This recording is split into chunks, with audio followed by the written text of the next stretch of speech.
The subcommittee will come to order. And I want to apologize for being a few moments late. We did have a vote on the floor, and some of the members will be arriving as they finish their business on the floor. Nearly 1 month ago, the deadliest typhoon ever to hit East Asia devastated portions of the Philippines, including the islands of Leyte, Samar, and Cebu. With sustained winds of 155 miles per hour, Typhoon Haiyan and Yolanda, because they call it Yolanda locally, reached as high as 270 miles per hour at one brief point. The storm surge reached a maximum height of 40 feet. It is the deadliest Philippine typhoon on record, killing more than 5,600 people. Another 1,759 are listed as missing. Approximately 26,000 were injured. Yolanda is also the strongest storm ever recorded at landfall, and unofficially the fourth strongest typhoon ever recorded in terms of wind speed.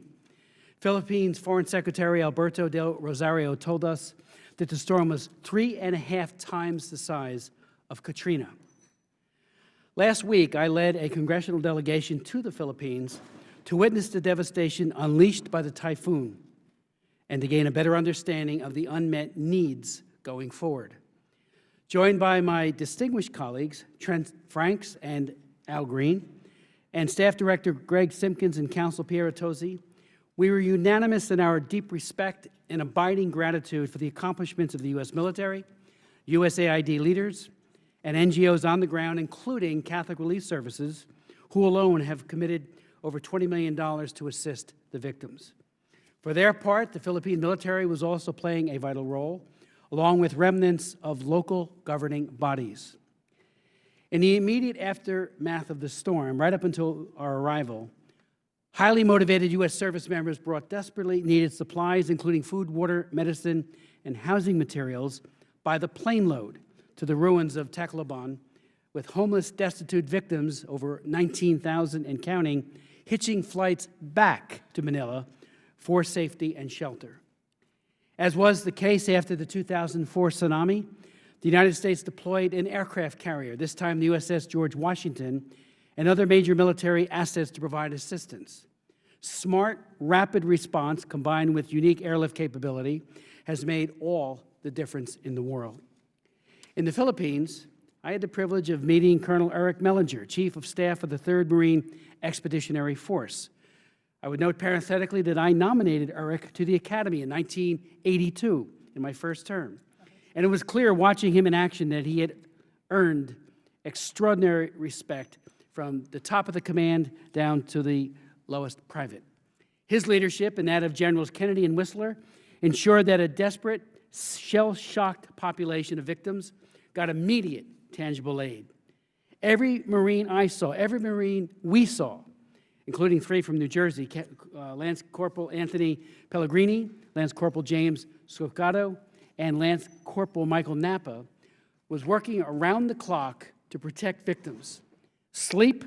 What's that? One Marine told me with a smile. We're saving lives. Al Dwyer, Principal Regional Advisor for East Asia and the Pacific at the USAID Office of Foreign Disaster Relief, said that, quote, when the U.S. hit the ground, things got moving. This was a model response, he said. We saved lives here. I know that for a fact, close quote. The cooperation and teamwork of our military and disaster assistance leaders from USAID, including Jeremy Kunyek, Director of the Office of U.S. Foreign Disaster Assistance, who traveled with us, the NGO community and the Philippine officials, was a textbook example of how disaster assistance ought to be done. But of course, the relief efforts are far from over. The emergency phase has now matriculated into the recovery phase, and much more needs to be done. With Donald Riley from Catholic Relief Services, and we were with him the entire day when we were in the devastated city, our delegation visited a sanitation kit distribution at a local parish and received a briefing from Mayor Patilla of Palo, whose daughter, Jessica Patilla, coincidentally, is a medical doctor in my own state of New Jersey. And we met with numerous survivors who told us heartbreaking stories and yet somehow radiated a calm and inner peace. One man told us how his father had drowned only a few feet from where we stood and how he had stoically carried many waterlogged dead bodies to a mass grave. He said he nearly collapsed emotionally, however, when he carried the lifeless body of a 3-year-old girl. He said he just broke down. He was overwhelmed, and he felt he could continue no more. Yet amazingly, a few days later, there he was, determined to rebuild and overcome, and he was all full of faith. That resiliency was best summed up by Archbishop Jose Palma of Cebu, who said, and I quote, "The typhoon was the strongest in the world, but our faith in the Lord is even stronger. No calamity or natural devastation can quench the fire of our hope. The Filipino soul is stronger than Yolanda." En route from Tacloban to Manila aboard a C-130 commanded by Major Jason Kaufman, our plane was diverted to seek the whereabouts and rescue of a helicopter that crashed into Manila Bay. After a flawless, just above the deck, systematic search for survivors, because the helicopter had long since sunk to the bottom, and it was kind of like looking for a needle in a haystack, the pilot spotted 2 individuals who had no life jackets, who were swimming frantically, opened the back of the C-130 and kicked out a yellow life raft to the 2 life jacketless swimmers. With night darkness fast approaching, it was clear that their lives had been saved. And that was it was emblematic, a symbol of what everything that was going on the ground in Tacloban and elsewhere was all about. Aboard the crew was Colonel John Peck and a group of individuals who were just ecstatic that they saved 2 more lives, in addition to all the others they had a hand in saving. Back in Manila, we had productive meetings with both the Health Minister, Dr. Enrique Ona, and Secretary of Foreign Affairs, Albert Del Rosario.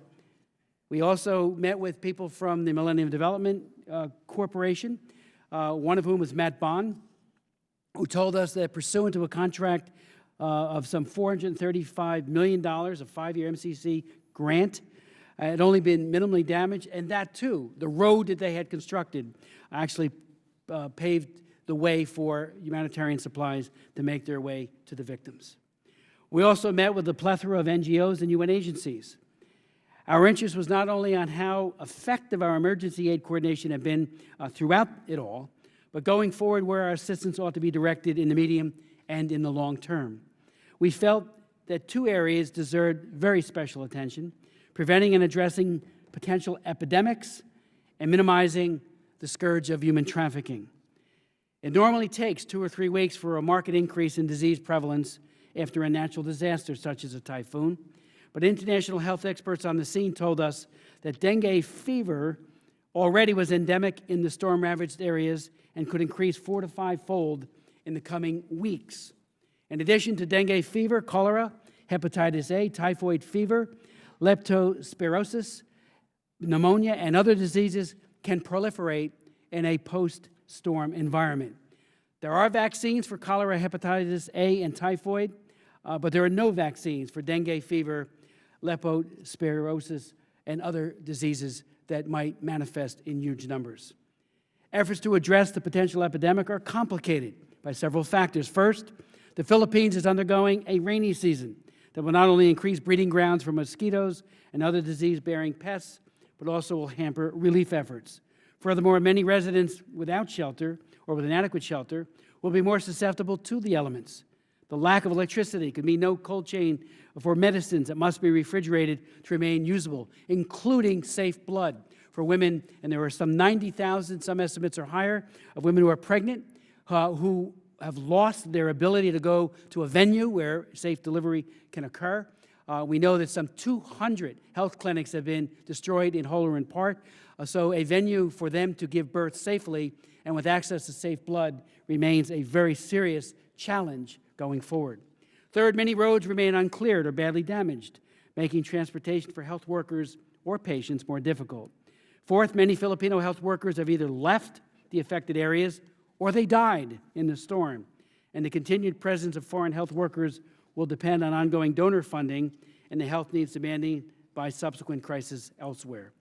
Internationally funded protection efforts currently focus on family reunification, personal identification, and creation of safe spaces for women and children.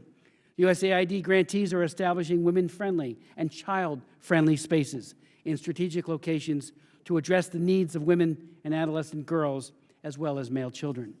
The lack of electricity and insecure housing raises this risk of falling prey to abusers and traffickers, especially at night.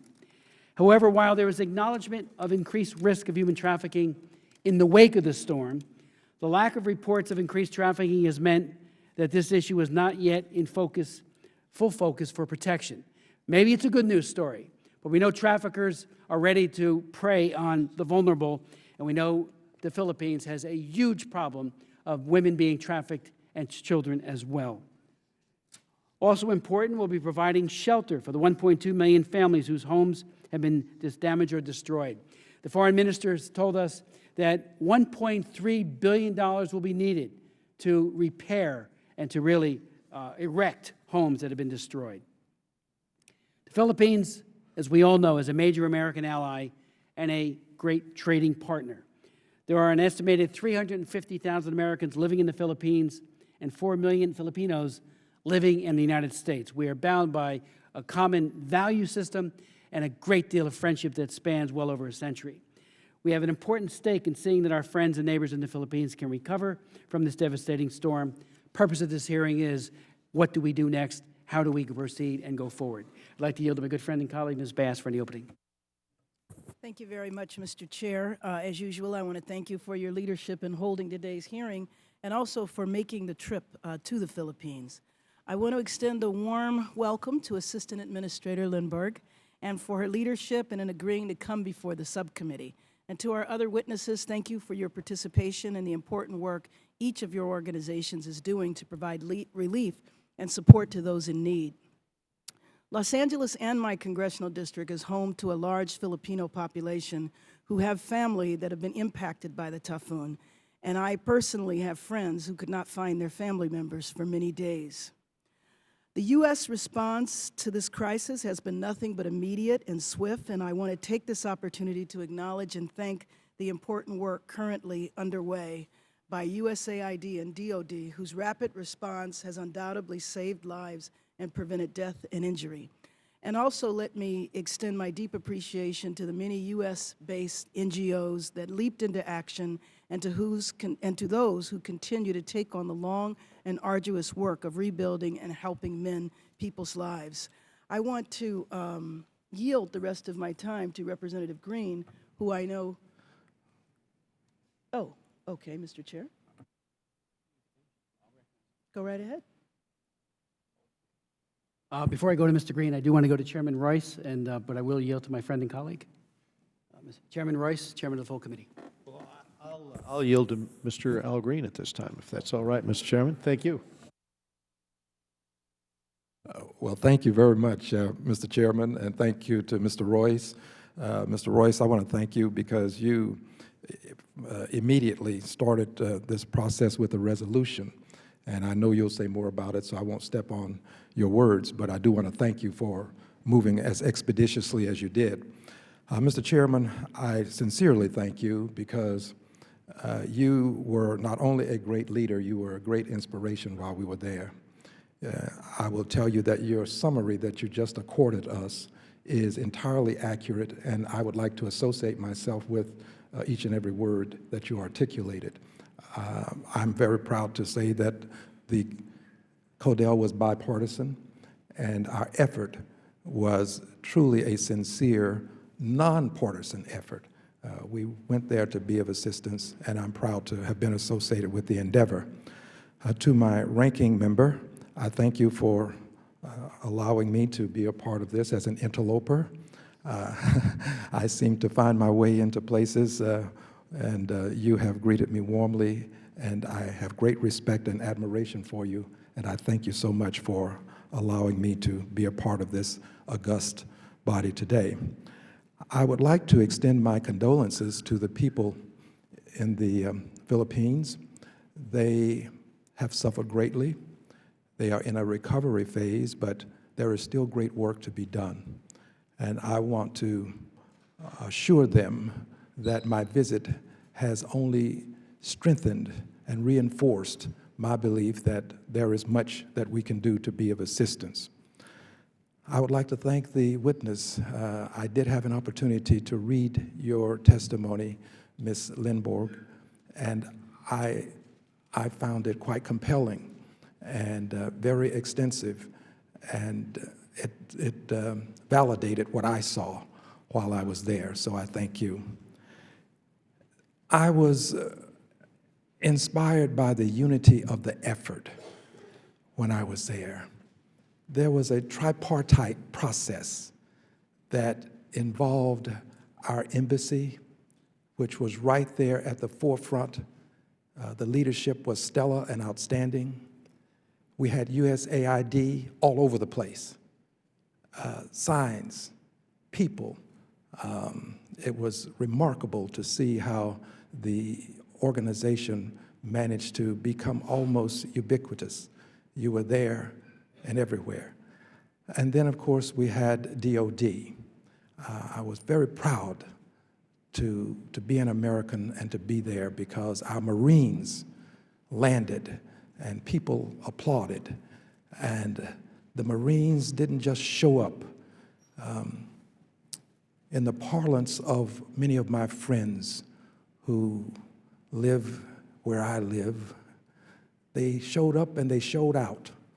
They really acquitted themselves well. The chairman talked about the rescue mission, which was something that happened while we were en route to do something else, but they were efficacious and they did it with alacrity, and I was proud of the way they handled themselves.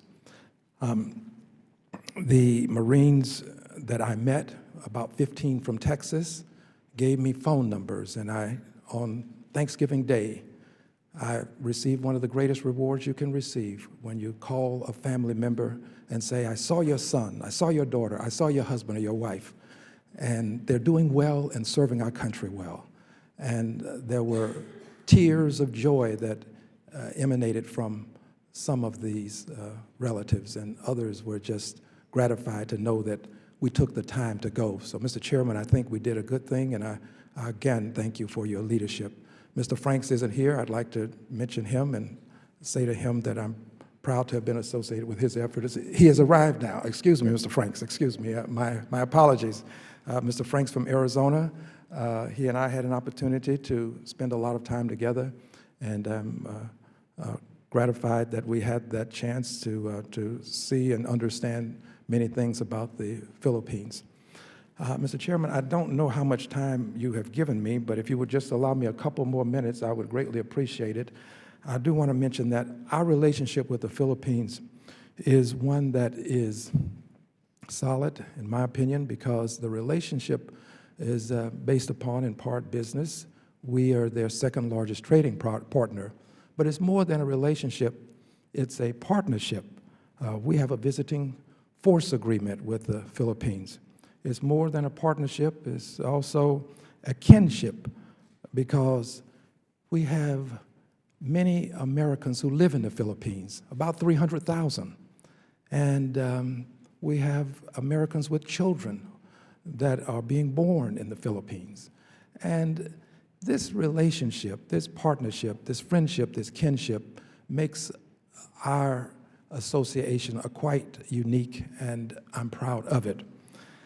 I read the testimony, and in your testimony, ma'am, you mentioned that about 800,000 people were moved out of harm's way. That answers a question that I had when I went over to Tacloban. When I saw the devastation, I immediately asked myself, why weren't more people killed? It was a miracle, in my opinion, that more people were not killed, but a part of the answer has to do with the way the government was able to evacuate 800,000 people in short order. That was a fantastic effort, and I am proud to say that I know we had a hand in it, but I'm proud to say that that saved a lot of lives. I don't know how many, only God knows how many, but a lot of lives were saved by this effort to evacuate people.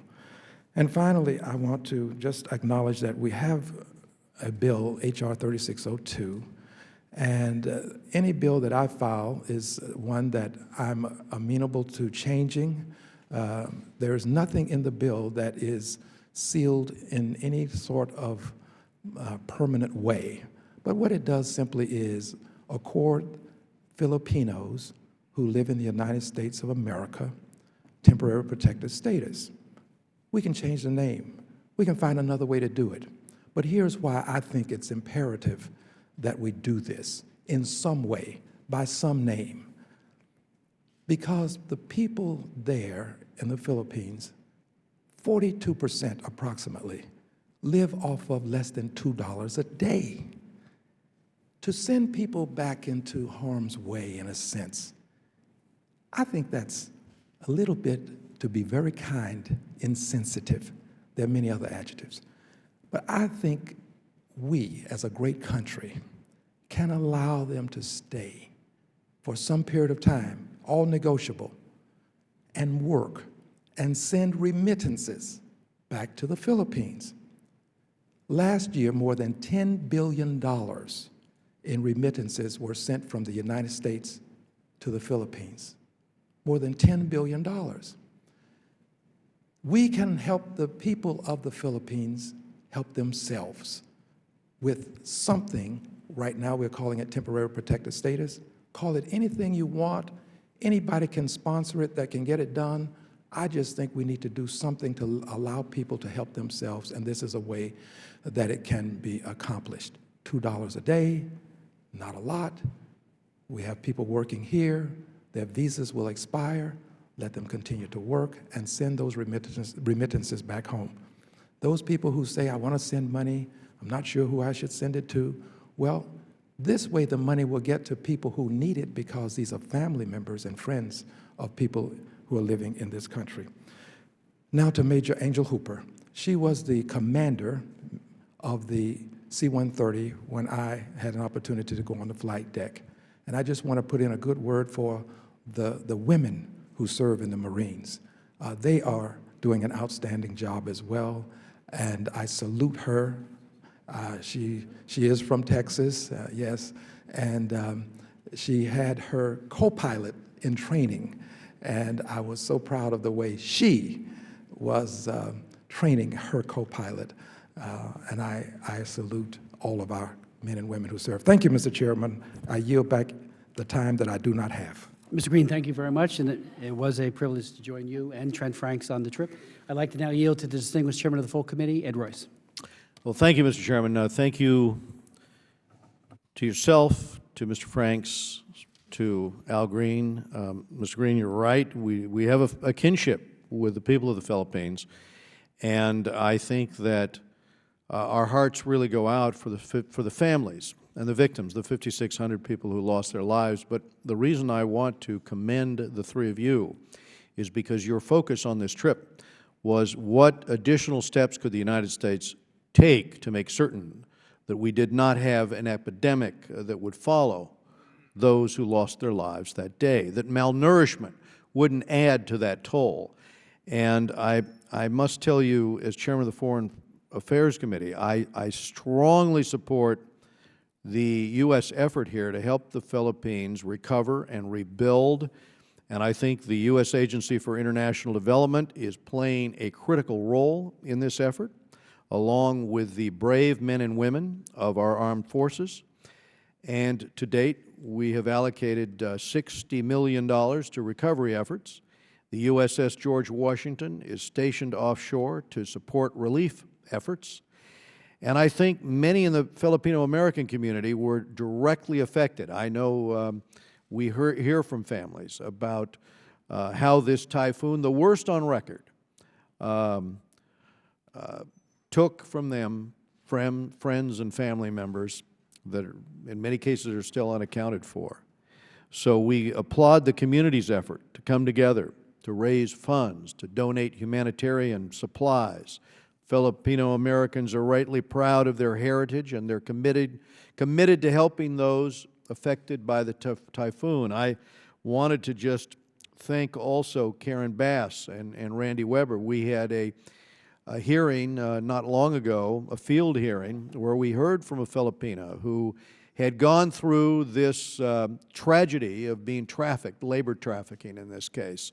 And it is in the wake of disasters like this that there can be more exploitation. And jointly we're working to make certain that does not happen. So I want to thank Karen Bass and Randy for their work on that issue. And I want to say that I had the pleasure of meeting with Assistant Administrator Nancy Lindberg in the days immediately after the typhoon hit landfall. And I wanted to say that it is quite extraordinary, the work that USAID is doing there. We thank you. We thank your team for bringing comfort and compassion to those who need it most. And I do have one issue that I want to raise concerning our nation's disaster relief efforts. One which we met with Bill Gates. The committee members met with Bill Gates several hours ago. And it's one of the issues which he addressed as well in this meeting.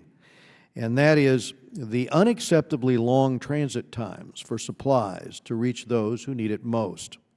The 60-year-old law that governs food aid prevents the timely delivery of assistance by requiring that commodities be sourced directly from the U.S. and then transported overseas.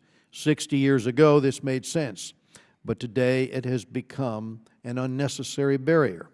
In the case of the Philippines, USAID made a cash contribution directly to the World Food Program so that commodities can be purchased locally.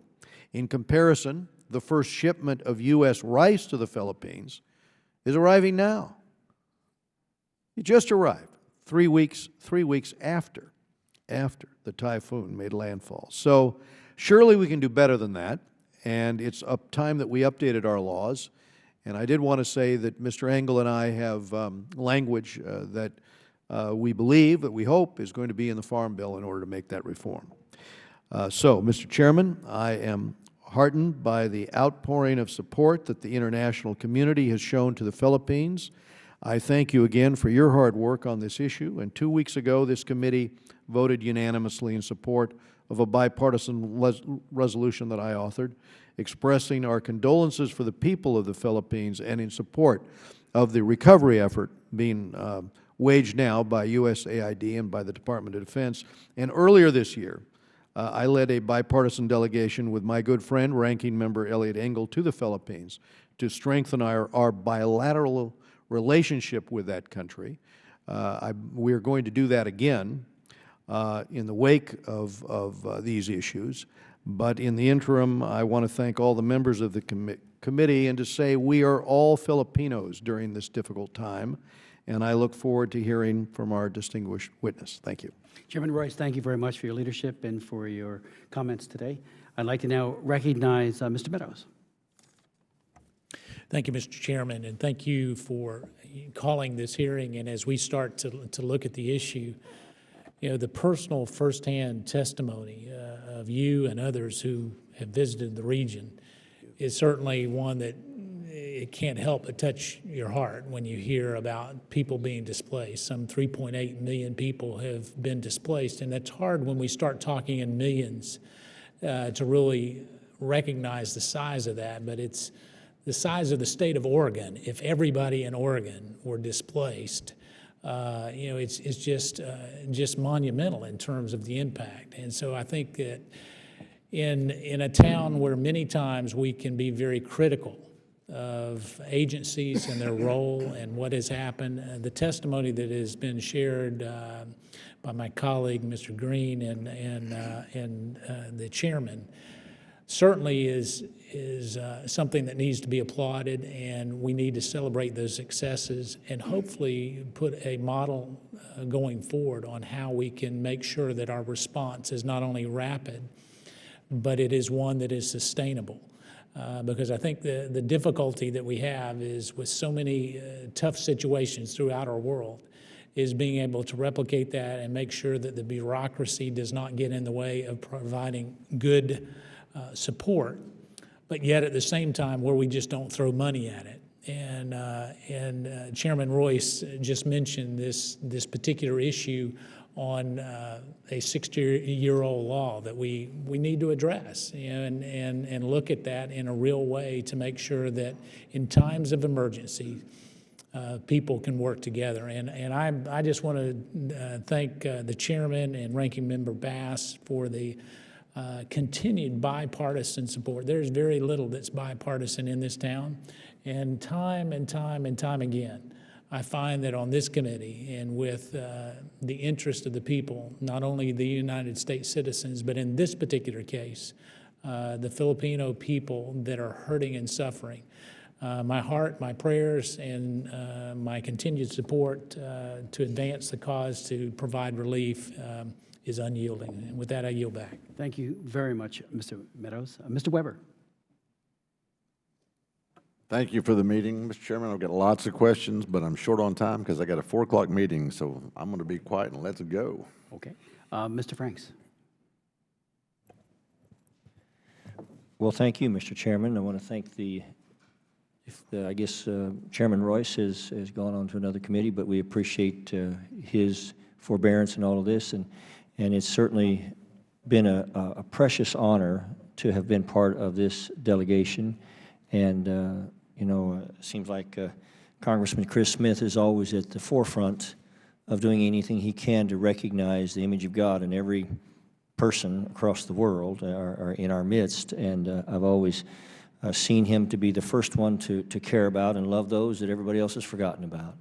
And he is a hero to me, and I have just the greatest respect and appreciation for all he does and has done. And again, it was one of the great memories of my life to be able to accompany him there.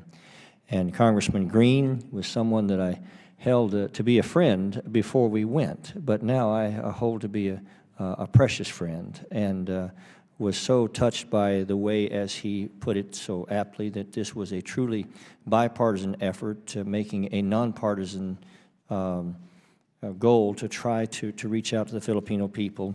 And I appreciate you, Congressman Green, very, very much. As it happens, I have the privilege, and I mean that, the privilege to have been married to a lady from the Philippines for 33 years. And I don't know how in the world that happened, but if she ever leaves me, I'm just going to go with her. It seems like I could save a little trouble that way. But she has been the delight of my life, and is representative of the noble nature of the Filipino people. This is a people that refused, as Congressman Smith said, to be brought down ultimately by the storm. They were stronger than the storm, and I couldn't help but notice a banner that someone had taken a picture of out on a high hill there that had been devastated all around it. And the banner simply said, "Roofless, homeless, but not hopeless." And I was deeply moved by that. The Filipino people are people of deep, abiding faith, and have a courage that sometimes belies their stature and their gentleness. And I just can't express to you the warmth that I feel towards the Filipino people. And maybe I'm a little biased, but I assure you it's well justified.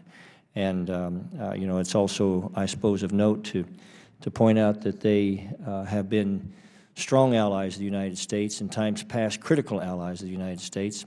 One of the places where the storm actually came to shore was a place that marked General MacArthur coming to shore at Leyte decades ago, and I thought the symbolism was pretty profound. I would be really lax in not pointing out my agreement with both Congressman Green and Congressman Smith related to the exemplary coordination that occurred there among USAID and all the groups, all of the NGOs, and I have to say especially the American military. I suppose there's no enemy on earth more to be feared than the American military, but there is no friend that can be more capable and more committed than this same group of men and women that I think exemplify everything that America is all about. And they provided the base of operation there and the muscle to make this all work. And I know that there are so many, the Filipino people, that we didn't get there in time to help, that sometimes this help didn't get there in time. And I only hope that somehow that they are not forgotten, and that their memory is a kind of a catalyst in our own hearts to recognize that, you know, to be an American is a privilege, and also one of those things that we sometimes forget how much easier we have it than just about anywhere in the world. And so it's everything about being appropriate to do what we can to extend the hand of freedom and hope to those that are in need. And this is what this was about. And I think it not only exemplifies what America believes and stands for, but I think, Mr. Chairman, that it can have the effect of seeing the light of freedom someday fall across every lonely place, every lonely face on this planet. And so let me just suggest to you that I am very honored to be an American and to have been part of this effort. And I'm grateful to all the people like Ms. Lindborg that have given their lives to these kinds of causes. And I'm hoping, Mr. Chairman, that I can just ask her when she has the opportunity, because my challenge is I have to leave as well, but I'm hoping that she can address the whole issue about what USAID's plans and efforts are to protect trafficked children and abused children, and what are the best programs that they have to protect children from being abused in these crises like this, and how do we make sure these programs are in place. And I'm going to go ahead and mention the whole epidemic situations that may follow, whatever area they might be, and what we need to do to be prepared for those kind of crises. And finally, you know, it was suggested there that while we were there that when people like Chris Smith and Congressman Green and others talk about this in the media, that it keeps this issue in front of the public, which allows them to respond financially and otherwise, and it's of consequence that ends up protecting real lives. And I'm hoping that you might express ways that, as members of Congress, that we can extend our efforts there to make sure that we're doing everything we can here in the safety of the Capitol to do what we can to see protection and help extended. And with that, Mr. Chairman, I tell you, it just exemplifies just more than anything else, just a sense of gratitude.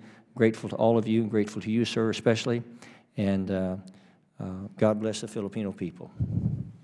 Thank you very much, Mr. Franks, for your eloquence and your extraordinary compassion, and you too, Mr. Green. It was a privilege to travel with both of you. I'd like to now go to and introduce our first panel, beginning with Nancy Lindborg, who's the Assistant Administrator for the Bureau for Democracy, Conflict and Humanitarian Assistance at USAID. She has testified before our committee on several previous occasions, including earlier this year on the crisis in the Sahel.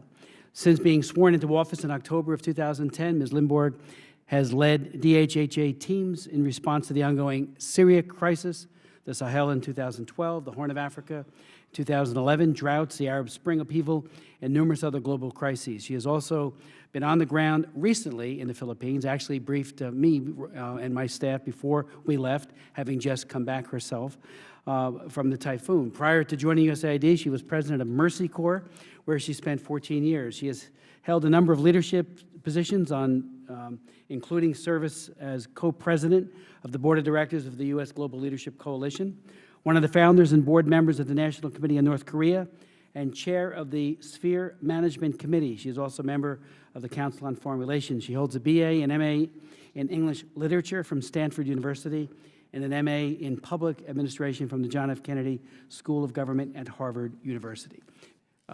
Administrator, the floor is yours. Thank you very much. Chairman Smith, Ranking Member Bass, members of the subcommittee and others, thank you very much for inviting me to testify today.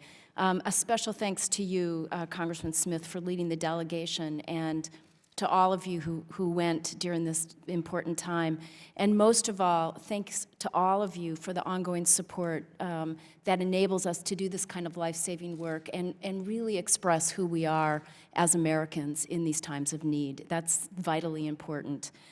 This has been the worst year since 1993 for the Philippines. And the November 8th super typhoon was the worst of those storms, the worst of an already bad year, with 195 miles an hour winds, a storm surge that reached higher and went further inland than the Indian Ocean tsunami. To date, we know that 5,600 people have died and nearly 11 million have been affected. As did many of you, I again express my deepest condolences to the people of the Philippines. These are life-changing losses that will take many years to fully regroup from. As you noted, I traveled to the Philippines 1 week after the storm made landfall and saw the staggering devastation.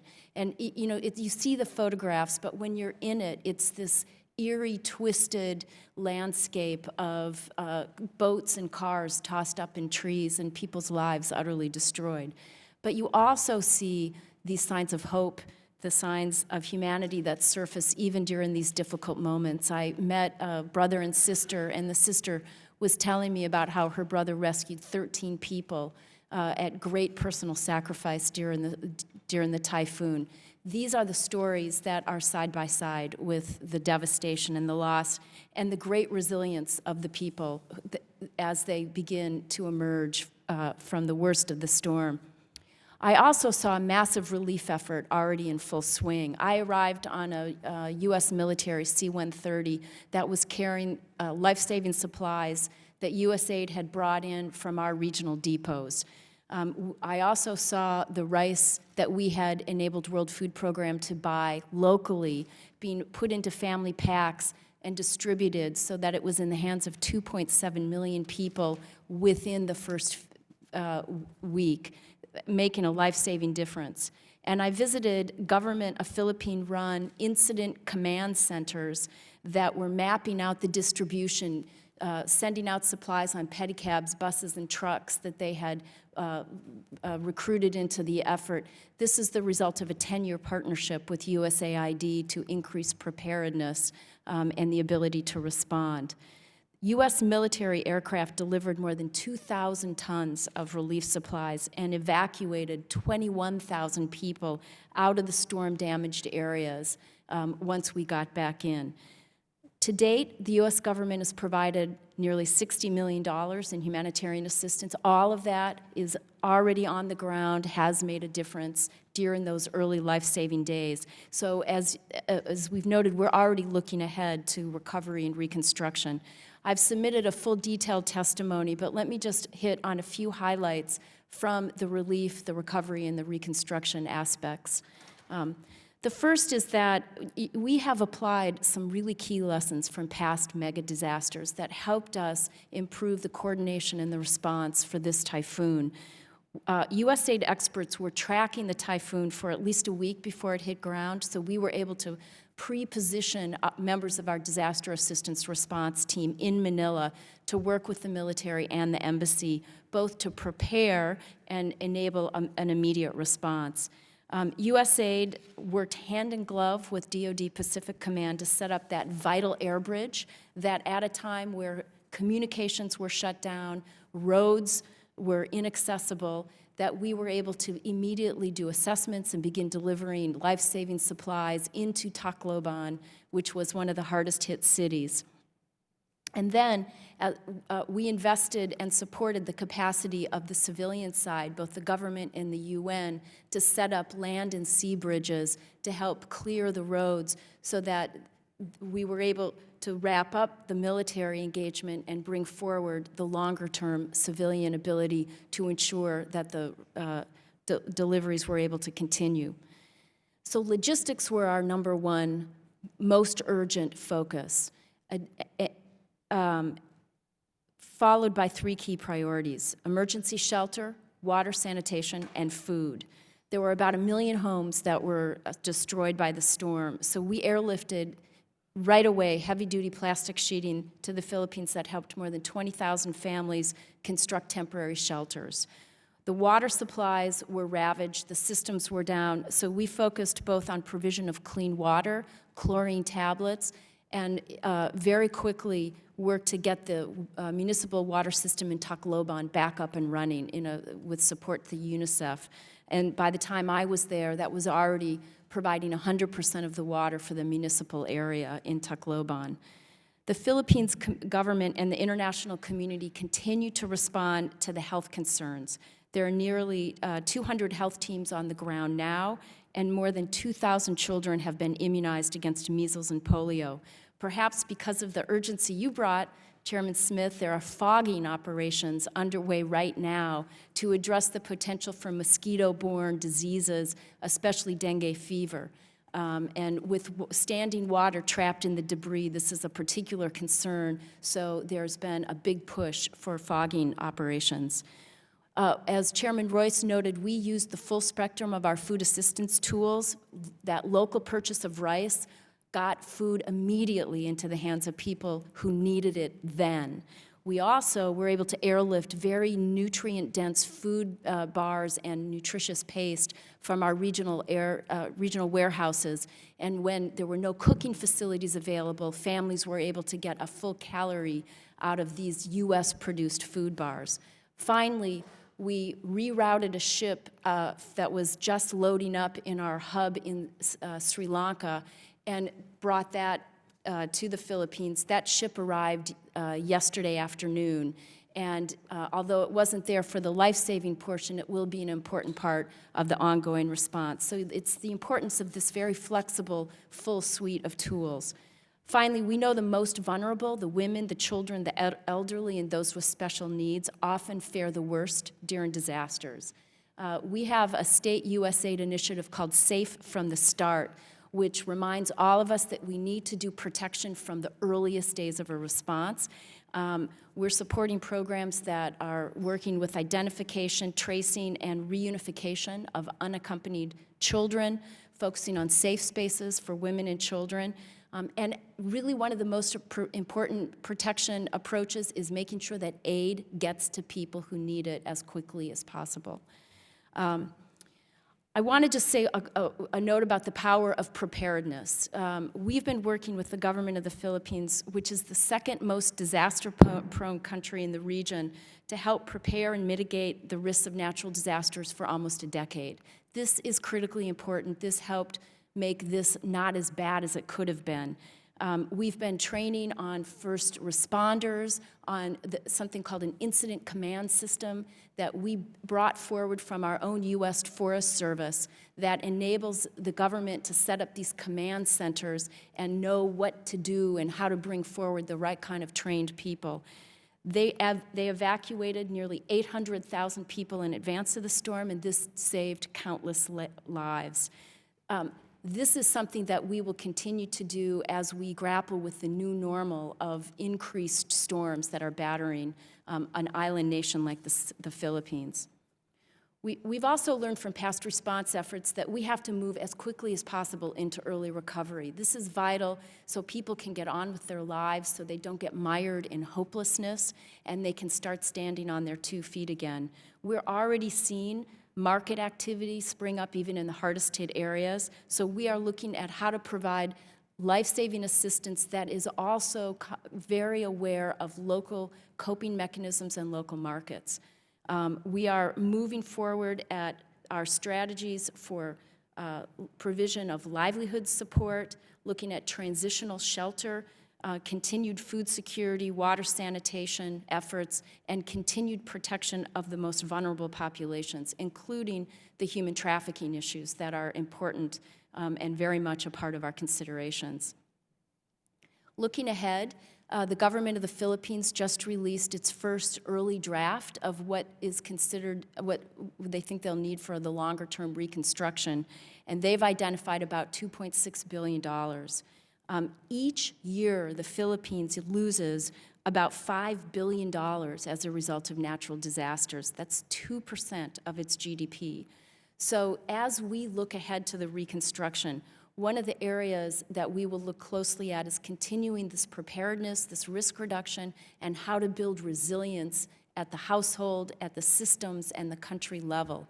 This was already one of the 3 areas of focus for our USAID mission, and this will be critical looking ahead.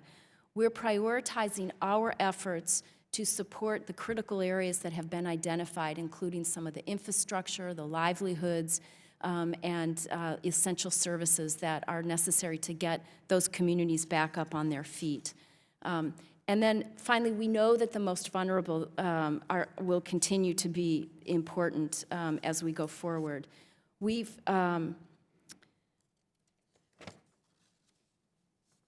So just to conclude, a number of you have noted the important relationship between the United States and the Philippines. We've seen an extraordinary outpouring of generosity from Americans across the country, and especially from the Philippines diaspora.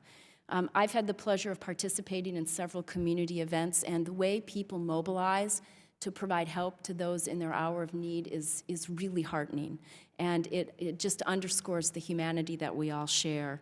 The United States has a deep commitment. We will stay with the people and the government of the Philippines into the recovery and the reconstruction era. We're already seeing the cameras start to fade away, and this is becoming yesterday's story. So the kind of hearings like we're having today, the continued commitment that we, the United States, will have to the Philippines will be absolutely vital. And I look forward to answering your questions, and I thank you very much for your support and consideration today. Ms. Limborg, thank you very much for your testimony. Without objection, your full testimony will be made a part of the record, and I've read it, and it answers some of the questions that I would have posed. So thank you for the thoroughness and for your extraordinary leadership. I'm going to ask you just a few questions and yield to my colleagues, and I'll ask them all, and if you could just then respond to them.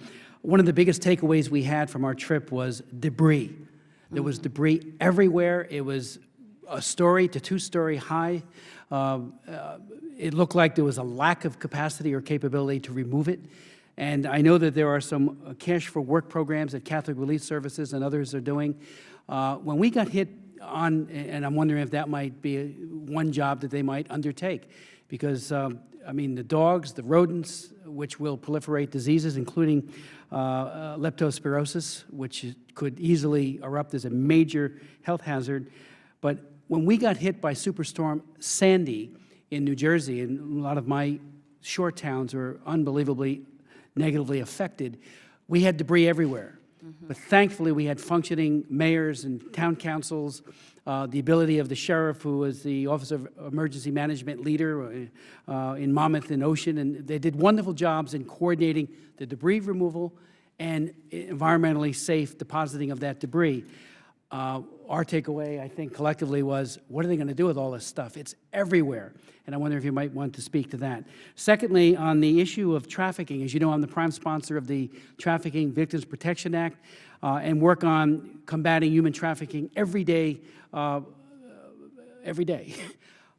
We're all concerned about, now that the recovery efforts, now that the roads are all open, or most of them, that the traffickers, including women who have made their way to Manila and children, may look to prey upon vulnerable people who, over a longer period of time, may have lost some hope or may be very gullible for an offer to go to Saudi Arabia or to Korea or somewhere else in Saudi Arabia, in the Philippines, for what looks like a real job, but turns out to be an engraved invitation to a hell on earth, which would be a trafficking situation.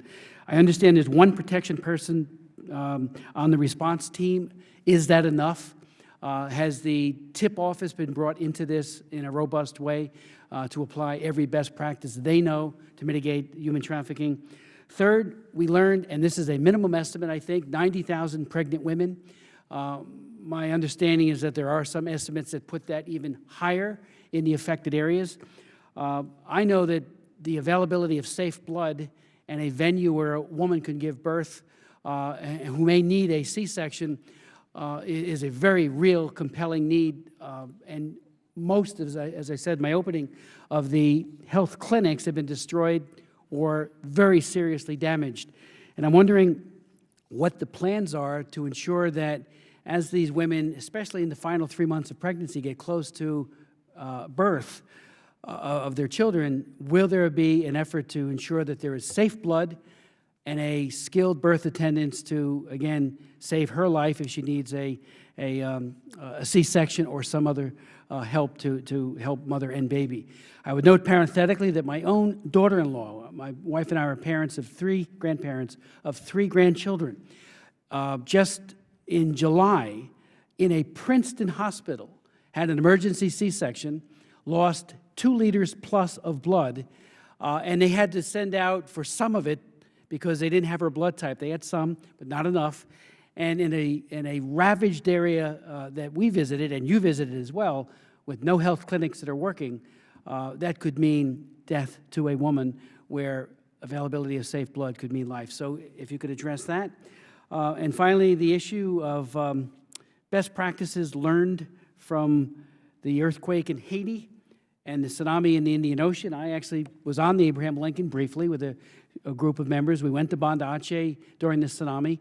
And again, the deployment of the aircraft carrier was like a pivot, an anchor for relief efforts, particularly during the emergency phase.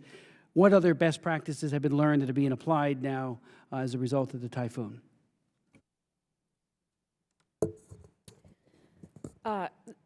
You've raised a lot of the critical issues. So first on debris, it's amazing. I mean, it reminds me of the snowbanks of my growing up in Minnesota where they tower over you. This is a critical issue. The government of Philippines has a salvage first policy. And so you may have seen as well, people are already starting to pick through what's reusable versus what needs to be put into a landfill.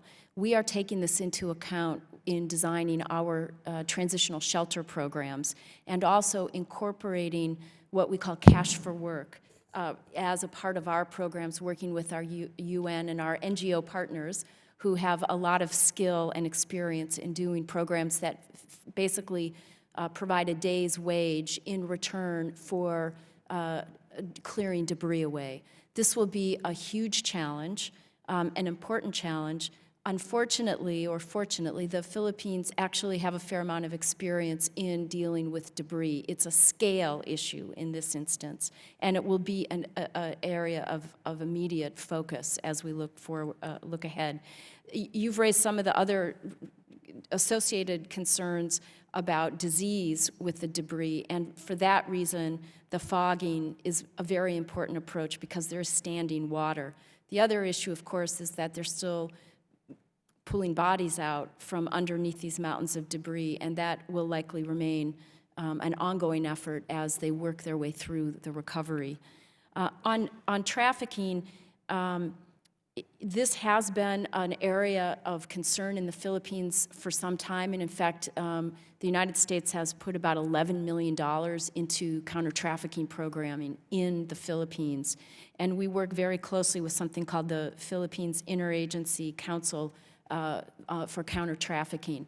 There is a need to remain very vigilant about the possibility of increased trafficking. Whenever you have a major disaster like this and people are newly vulnerable, there is the potential for increased trafficking. And so for that reason, we are watching this very closely, working with the local partners who we work with all the time, and looking to see where and if and how we need to increase the programming that we already have in the Philippines.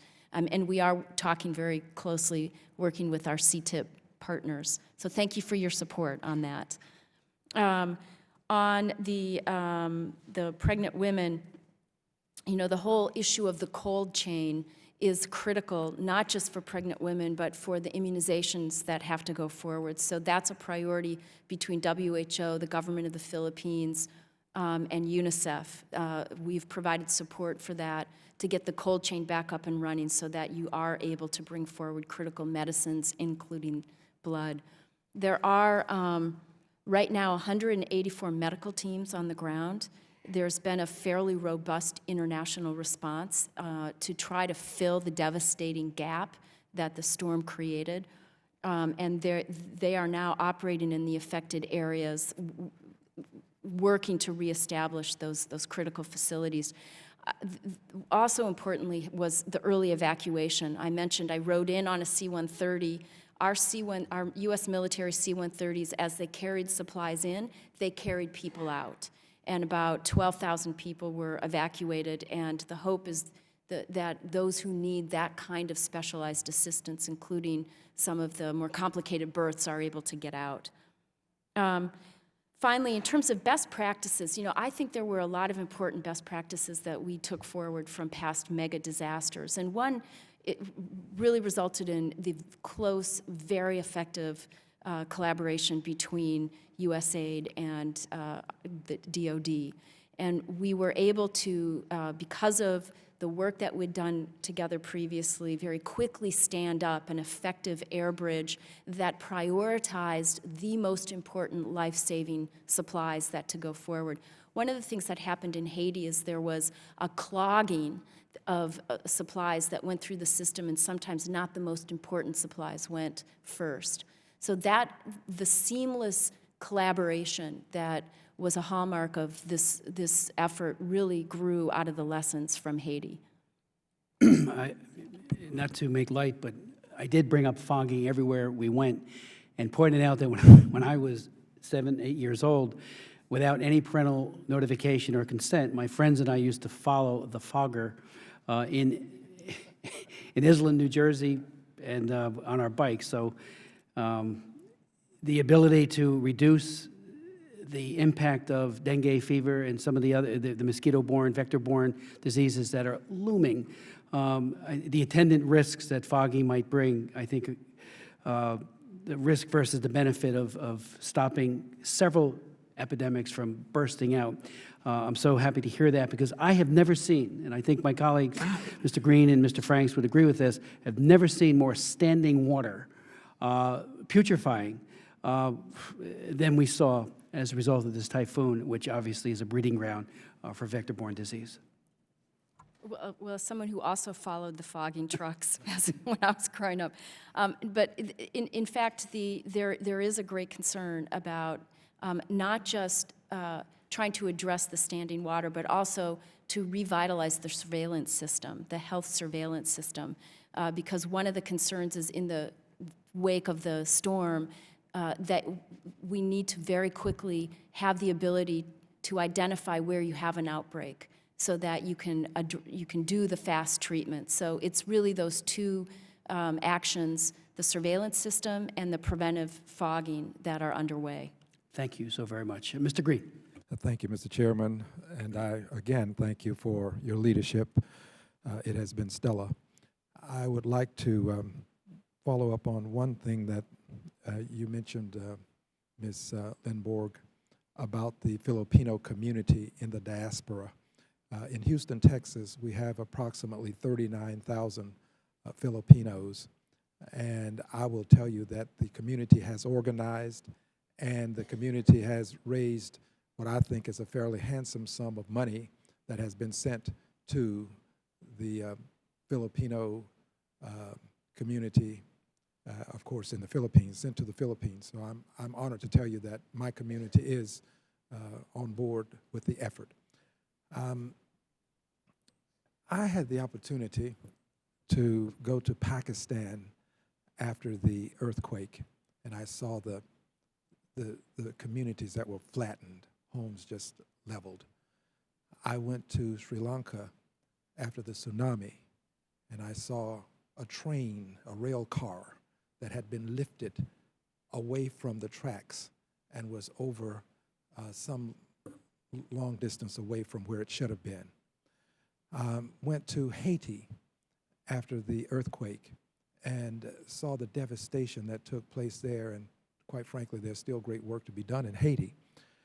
Went to Louisiana. I'm from Louisiana. I was born there. So I went to New Orleans after Katrina, and I saw the devastation that took place. And in my humble opinion, what I saw in the Philippines rivals all of these others. I think it is right there with some of the great disasters of my time. And my hope is that you will continue to do what you're doing. Dr. King reminds us that the arc of the moral universe is long, but it bends toward justice. However, we have to note that it doesn't do it on its own volition. It does it because of people who will go into harm's way to try to help others in their times of need. So I thank you for what you're doing, and I trust that USAID will continue to be the great servant that it has been. I want to talk about the business community for a moment. I had the preeminent privilege of meeting with some of the leading citizens who were the heads of major corporations. And we talked rather extensively about the largesse and lagniappe, their monies that they have that they can accord in a crisis, that they can share in a crisis. And I think that they have stepped up to the plate. They're making plans to do more. One of the things that we talked about was schools. As you know, the infrastructure in Tacloban has been destroyed. Approximately 90% of the infrastructure for schools has been destroyed. And children are without what they would normally do in the course of a day, and that is be in a classroom. These business leaders indicated a willingness to be of assistance to help with schools. So my hope is that there will be some coordinated effort between the business community and the NGOs, the government, all of the parties involved to help children. I'm concerned about people in the dawn of life and in the twilight of life. Our children are a precious commodity, and my hope is that we'll do some things to help them with their educations. The senior citizens, persons who are not able to take care of themselves to the extent that you and I can take care of ourselves. I would like for you to, if you would, to comment on efforts that are being made to help them, comment on the schools, the efforts to help reestablish schools as quickly as possible. And finally, when we met with the mayor of Tacloban, she indicated that the number one concern was shelter. The number one concern was shelter. This was the case, of course, in Louisiana after Katrina. Shelter was of great importance. It was a case in Haiti and in Pakistan, as well as in Sri Lanka. And I know that we have a lot of experience in dealing with shelter after these tragic events. But I also know that what you said is true about them being in harm's way to this very day, because the hurricane season, well, the typhoon season for them reaches its zenith, its apex in the month of December. So there may be something else looming on the horizon. Their number one need is shelter. So if you would comment on the shelter issue. And finally, one additional comment and compliment, if you will, with reference to the ability to move 800,000 people. That is remarkable. It is no small feat. And to do this with a limited amount of time speaks well of the coordinated effort that it took to get it done. I know you've mentioned it, and if you want to say just a bit more about how that was accomplished, I'll be honored to hear. Thank you, Mr. Chairman. I will await the lady's answers. With my apologies for coughing. Sorry. That's an amazing set of places that you've visited, and you've seen in each instance the awesome power that these natural events have to disrupt and to destroy. So to address your issues, let me first of all just honor your community for their ability, their commitment to mobilize, and the fact that they focused also on raising cash. One of our major messages has been to the American people who want to provide assistance is to focus on cash as the fast and most effective means of helping the people of the Philippines. So thank you for that. Also, we do have a listserv that will provide your offices that's kicking out regular updates that are of interest specifically or especially to the diaspora. So we'll be sure to get that to you. On the private sector, This is an incredible and important part of the response, both the private business sector and the American public. And we see how those contributions are a very important and, in fact, quite large portion of the reconstruction effort, both the immediate and the longer-term reconstruction. We have in AID a special working group that we've set up specifically to look at how to bring forward those partnerships.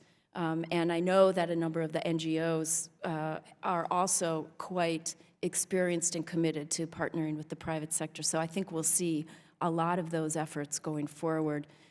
Schools are essential. I mean, it's part of getting a sense of normalcy back into people's lives, and even temporary schools, so that you're able to help children focus on the future instead of just on their loss. And you know, children are amazingly resilient, but it's important that they have the opportunity not to lose out on those critical schooling years. So that is a part of the infrastructure. That is one of the largest priorities.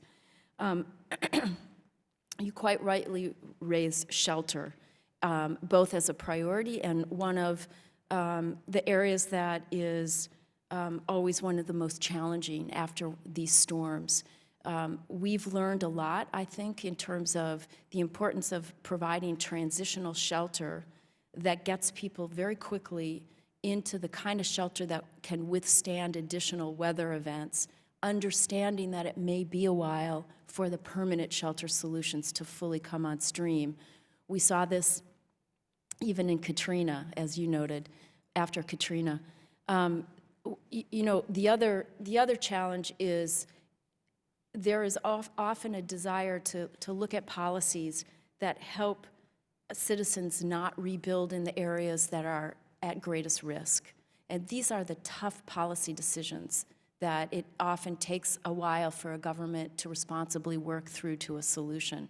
So our strategy was to, first of all, provide just that urgent life-saving shelter material that got people out of the elements.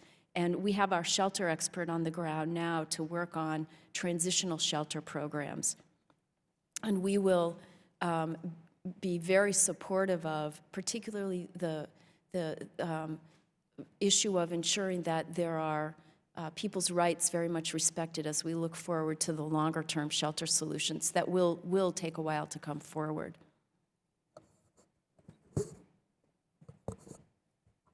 Thank you, Mr. Green. Just let me conclude before going to our second panel. Greg Simpkins, my staff director, and I were recently in Nigeria. It was in September.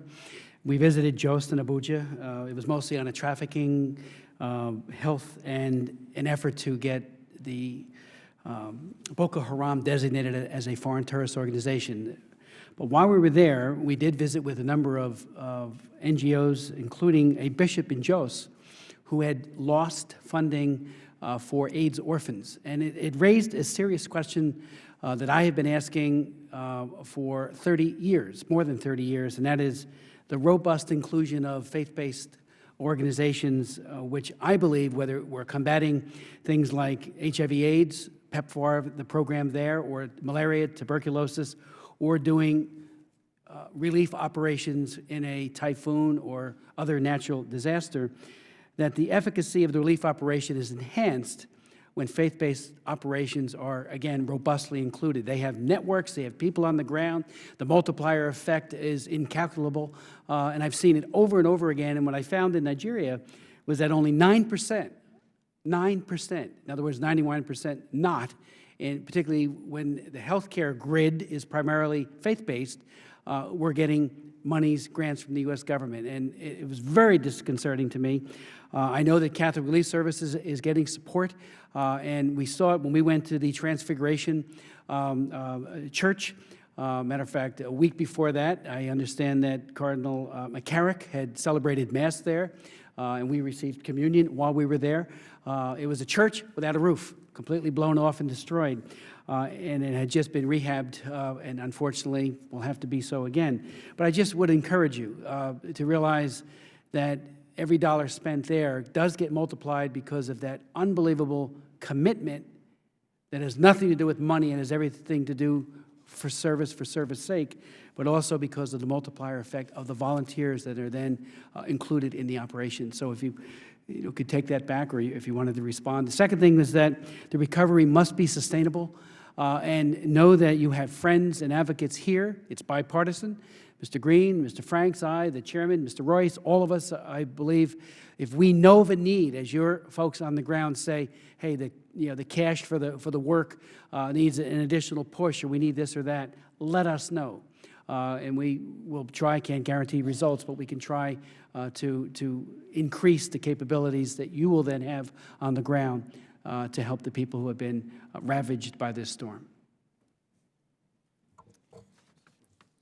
Yes, Ms. Lindbergh. Well, to your first point, amen. We have a lot of we have a lot of really important, wonderful faith-based partners, and I think we're seeing especially how important that is in Philippines with the network of churches that they have.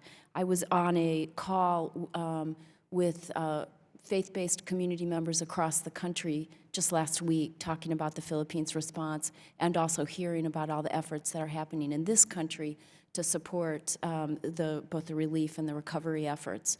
So absolutely agree with you that that's an important part of the landscape, and some of our most valued partners, including the two who are coming up next. On the offer to help us keep sustained attention on this, I very much thank you for that, and I would welcome the opportunity to take you up on that offer. We see all too often that after the cameras go away, that these kinds of responses fall off the page, and people move on to other issues.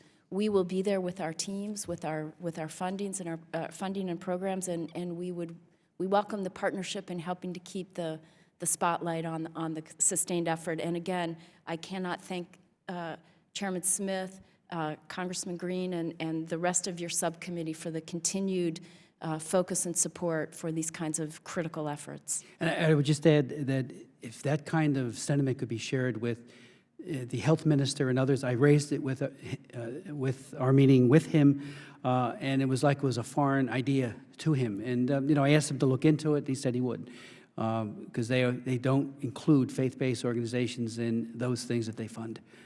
Mr. Green wanted to make a comment. Yes, sir. Thank you, Mr. Chairman. And for fear that I'll forget, I also want to thank Ranking Member Bass again for allowing me to be here. I want to add an amen, if I may, to what you said about the faith-based initiatives. They not only help after a disaster, but also before. I've seen evidence of it because they know where the vulnerable are. They know where the help is needed. They're intimately familiar with the people in the neighborhood, and they can do an awful lot with the evacuation process.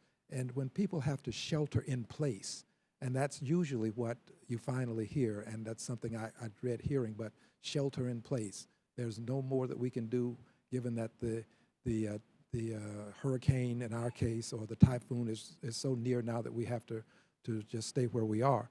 Well, when that happens, it's usually these institutions, these faith-based institutions, that are still there. We leave, but they ride these things out, and as soon as it's over, they know exactly where to go to render the most aid. So I'd just like to give my compliment to you for bringing up this. Thank you, Mr. Green. And I would just add one other thing. The concern that we have about the bias against them is well-founded.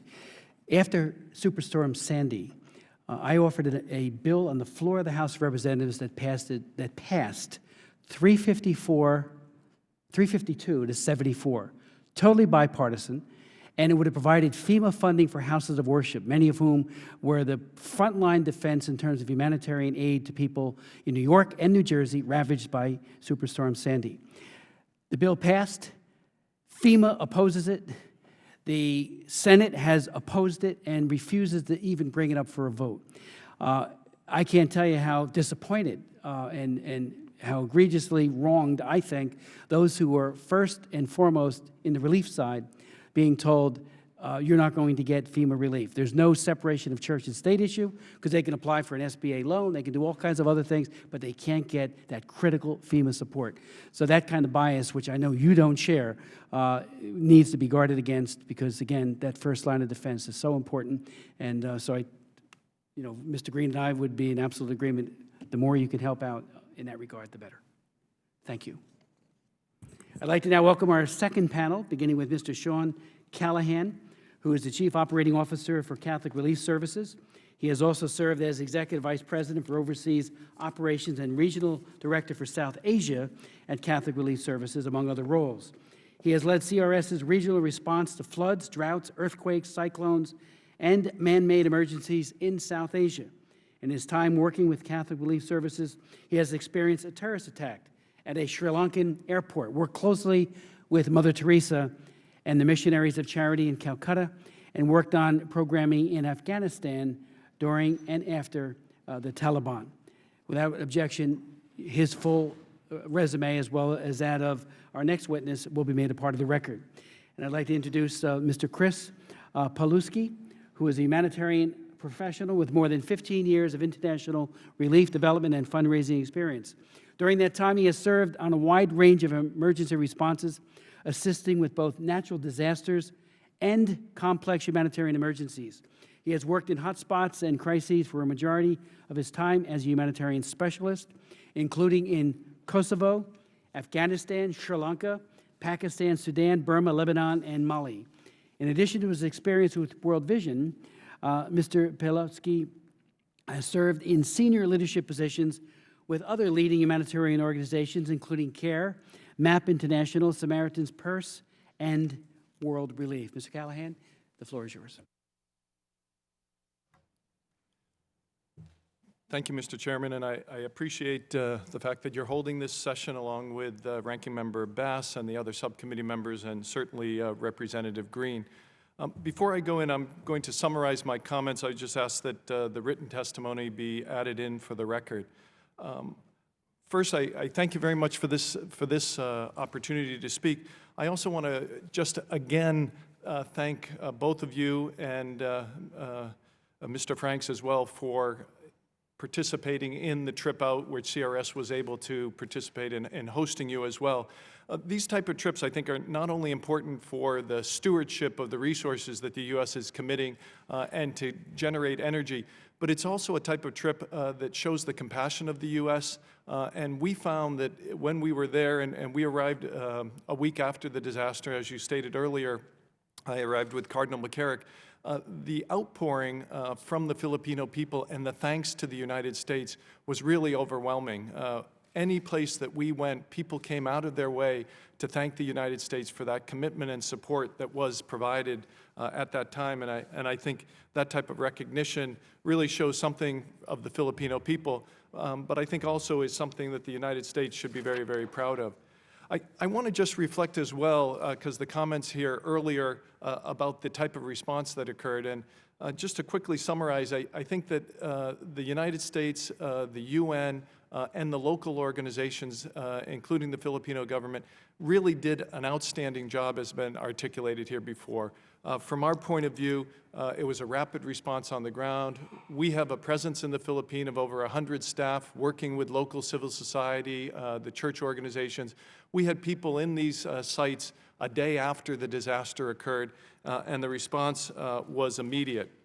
I would also just highlight from the previous presenter, Nancy Lindberg, that the USAID and particularly OFDA was very forthright and took advantage to communicate directly to faith-based organizations like Catholic Relief Services to let us know if we needed any assistance at all during this process to get in touch with them. The head of OFDA and his deputy actually took preemptive calls to us to say, if things don't move fast, if you're having anything be blocked up, that they would assist in moving that forward. They set up not only a DART team on the ground in the Philippines, but they also set up a special emergency coordination unit here in Washington. So I will say they were wonderful, including on the ground. I know she traveled with you, but the mission director, Gloria Steele, met with us as well during our our visit there, and she was very supportive of the efforts that we had, knew of the funding that had been previously provided, and was looking forward to our assistance in the long term. So I will say that was very positive. I would say the UN as well used one of our shelter models as the cluster key model that we'd use into the future. And so the UN as well at that time, particularly UNICEF and OCHA, were particularly strong out there right out of the gate. And so I would just reiterate those type of activities. I would also say, as you spoke about it, and as Representative Green mentioned, it sounds like we've been in the same areas in Pakistan and tsunami, you know, in all of these different emergencies as they've gone forward, that I think there has been a lot of learning that has gone on. You know, frankly, the tsunami was the first time that we really worked closely with the American military, setting up, you know, temporary bridges to get to islands and locations that were completely transfigured as the geography had changed in that. And then in Haiti as well, the U.S. military really came up. In the Philippines, and I know in Haiti, the U.S. military tried to do it with a lighter footprint, with a lighter presence, and they were going out providing assistance. In the Philippines, when they came in, there was joy for most of the people that we talked to all around. It was just very, very impressive. Even in the media outlets, the fact that we had an aircraft carrier, as was mentioned earlier, and was seen as ferrying assistance back and forth. It was seen as assisting other countries and providing helicopters and lift capacity was just very impressive at that time. And so from on the ground, people, frankly, were questioning their own governments. No one was questioning the U.S. resolve to provide assistance. So I will say that. And as comments have come about as well about the diaspora in the United States, we've had much outreaching from the diaspora providing assistance for this case. We have raised over $15 million in private contributions. The Catholic Church of the United States has initiated a national collection, which the resources will come in. So the solidarity of the American people has been utmost. In addition to that, CRS is a member of an international Catholic organization called Caritas International. That group came together and we met and had an international meeting out in the Philippines with our local church partners. And I'd be remiss if I didn't talk a little bit about our local church partners. As we responded to this disaster, and Cardinal McCarrick and I, as you mentioned, were there a week after the disaster, and he celebrated Mass in the cathedral without a roof, in the rain at that time. It's not only the material assistance that we are seeing in the United States is providing, but it is the spiritual, it is that solidarity, and I think as Representative Green appropriately said, it's that kinship. And after the Mass, the people coming up to the Cardinal, who celebrated, frankly, with 2 archbishops for the Philippines, who were so taken that an American Cardinal would come, that the Archbishop of Cebu traveled with him to the location where he had been stationed before, Archbishop Palma of Cebu. And then the Archbishop of Paulo was also present at that time, Archbishop John Dew. We also met with the Cardinal in Manila, who was organizing a day of prayer for the people in the Philippines and raising assistance as well there. When we talk about assistance, and you'll notice in the CRS report, we don't mention that CRS is focusing on food assistance. And the reason is because the local Catholic Church was focusing on food assistance. We were providing shelter, water, sanitation, and hygiene, but the local church was twinning with local parishes that did not get devastated by the super cyclone, and they actually provided assistance to various dioceses. So NASA, which is the Caritas of the Philippines, and individual dioceses in the Philippines were reaching out.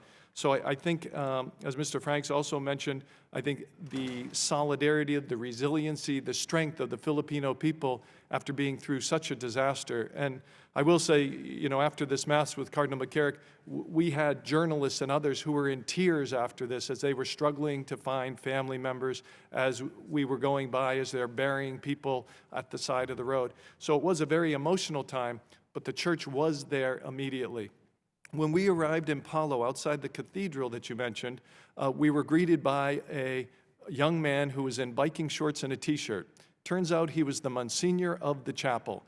And the only way he could get around to register people, to find out who was missing, and to connect with different people was to ride on a bicycle. And they were going around the island trying to locate people by bicycle, register people, tell people that after Mass, CRS was going to be there and provide distributions and provide assistance and register people. So right away, they were setting up the M&E systems on the ground, locating the people, and identifying, as Mr. Green had mentioned earlier, the most vulnerable people in the community to make sure that they were assisted. He apologized to the Cardinal and the way he was dressed, and the Cardinal just went up to him and gave him a big hug. So it was really a very wonderful, wonderful moment as we saw that type of church response and solidarity that will continue in, and the Holy Father has also spoken of that as well. I will say that the immediate response, as has been mentioned, and as Representative Green mentioned, we have focused on the shelter and getting out. We've already assisted 16,000 families, so over 80,000 people, because when we were out there, people were just in open air and it was raining on them. Even our aid workers, one of them turned to the Archbishop of Dew and said, "Archbishop, have you ever slept in your office?" And the Archbishop kind of looked at him and he said, "Why do you ask?" And he says, "Because I'm sleeping there now." You know, so it was the type of thing where everybody was joining together, but even the church structures, people were around the outside of the walls because many of the roofs had been destroyed. And so we are looking to a future. The church has said that it wants to rebuild its institutions, but the people come first. So they're looking at how to help the people get their necessary shelter. But the Archbishop of Paulo had mentioned that 72 out of his 74 churches have lost their roofs. They're still sheltering people in those facilities. His personal house that we went into looks like it was hit by a bomb. The floors are slanted now. Everything is completely ruined. But he wasn't there trying to recover his possessions. He was getting assistance and aid out there. So the church has been very strong there. You've also talked about the issue of protection. We have been focused on sheltering in place. And the reason why we're focusing on sheltering in place is, one, the design that we have is using these very solid tarps for protection, but also the recovery of debris so that they can use that in the rebuilding of their homes. The sheltering in place is another way that we find of providing protection for people, particularly women, children, and the elderly, so that they aren't transited to a camp where they might be more vulnerable. So sheltering in the locations where they're part of the community, where the church can continue to keep touch with them, where they come back and forth to the church. So we're seeing that as one way in particularly Palo and Tacloban as preventing some of the issues of trafficking and violence against children and women. We're also working closely with the local government, the Department of Social Welfare, in those areas to make sure that those people stay safe. Our second focus area has been water and sanitation, and so we've been looking at WASH. We've got bladders out in communities that don't have access. We've been accessing and trying to provide greater access to the water facility in Paulo, which is chlorinated. Our water engineers even say probably over-chlorinated at this time, but like those cloud fogging trucks, it's probably better to have a little over-chlorination because people can't clean it. In the WASH area, though, we're also focusing on protection there in that we're separating facilities for men and women. We found this in Haiti in the camps as well, that we needed to make sure that there was a separation between shower facilities and bathroom facilities for men and women and children so that they were protected at that time, that we have adequate lighting, which has been a problem in those areas, but we've been providing hygiene kits to people so that the women can have flashlights, and are organizing a buddy system so that individuals don't go alone and are in open air defecation, but are in areas that they can be somewhat protected. We have received some cash for work and cleaning debris in various areas, and then trying to reuse debris and also the coconut trees that have been knocked down. It's a key area that we're looking at for rebuilding and for preventing epidemics, as Nancy Lindbergh mentioned earlier. In addition to that, we are looking for the longer term, and I'll just follow up quickly on that. As we look at the longer term, we are really looking once again at shelter for the longer term, building back better as we learned in Haiti, and durable solutions. One of the key problems that we think we're going to run into as this comes down is, again, land titles. Whose property is it? Most of these people have lost everything, and so we're supposing that as we start in this rebuilding process, there's going to be many people that will have no title to the land, that there will be no historical memory, and so that will be a key issue. We're also looking at livelihoods, and many of the people there, as you know, were fishermen and women, and they also harvested coconuts. 50% of the coconut harvest now is completely lost. Those trees take 5 years to rebuild. So we're trying to generate in this emergency phase opportunities for livelihoods with cash for work and other opportunities so that people can, regenerate their livelihoods. So I would just say, as we look to the future, I would once again, our recommendations would be really to commend yourselves and the other actors of the U.S. government and the U.S. military for a tremendous first step in the response. It has been fantastic, and I appreciate the fact that you're looking not only at that emergency response, but the future. That there continue to be the ongoing funding for the relief. We need to continue to focus on that as we move into the future. And I think showing our solidarity at this time where we're in the holiday season and being thankful for the things we have in this country as Thanksgiving, and come into Christmas, which is a very big holiday in the Philippines, many of these people will be without that. As you rightly said, many people and the children, because there are no schools, have been sent to a very strong family structure network in other areas of the Philippines. There is concern that we have and others have, that is probably more of an opportunity for children and women to either be lost, be trafficked, or exploited. We're looking at ways that the church shares information from one diocese to another of where people are coming and make sure that they're checking in. We do find that education is a key way of protecting children. If you can get children into school, it's a daily mechanism where teachers and outside people can check, are they withdrawing? Are they being fed properly? Do they need other things? So we find the greatest protection is to make sure the schooling is back and that we get these kids back in school. So whether that means they're moving to other family sites or whether we get schools up in Paulo and Tacloban would be key for the future. Also, with the support for recovery phase, again, shelter is going to be a key area.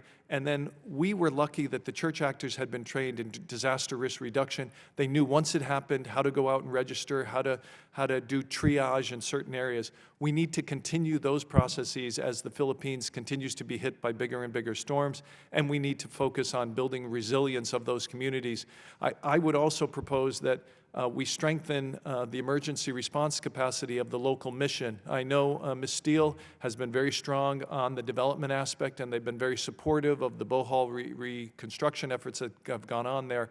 But I don't think that they have the team and the staff to respond to a 3 to 5 year effort that's going to be there. And I would say that we look at mechanisms to assist her and her staff in responding over the longer term and in assisting the Filipinos in developing. I will say that, as has been mentioned before, the Filipino community, has been quick to respond. They have been very resilient, a very proud people, and a very caring people. And I think the government now, after maybe a little bit of a slower start, is, winding up and moving forward. So I think with some leadership from the U.S., which I think they would very much welcome, they would be positioned well for the future. Thank you. Mr. Callahan, thank you so very much, and thank you for the tremendous job Catholic Relief Services is doing. We were fully briefed by Joe Curry while we were there, and Donald Riley took us literally around in Tacloban. So we got to see the operation up front and close and was extremely impressed. Mr. Poloski, thank you for your leadership, for briefing us before we left. I've been a great fan of World Vision my entire life. Thank you. I have a written statement, but before this, I just wanted to say thank you.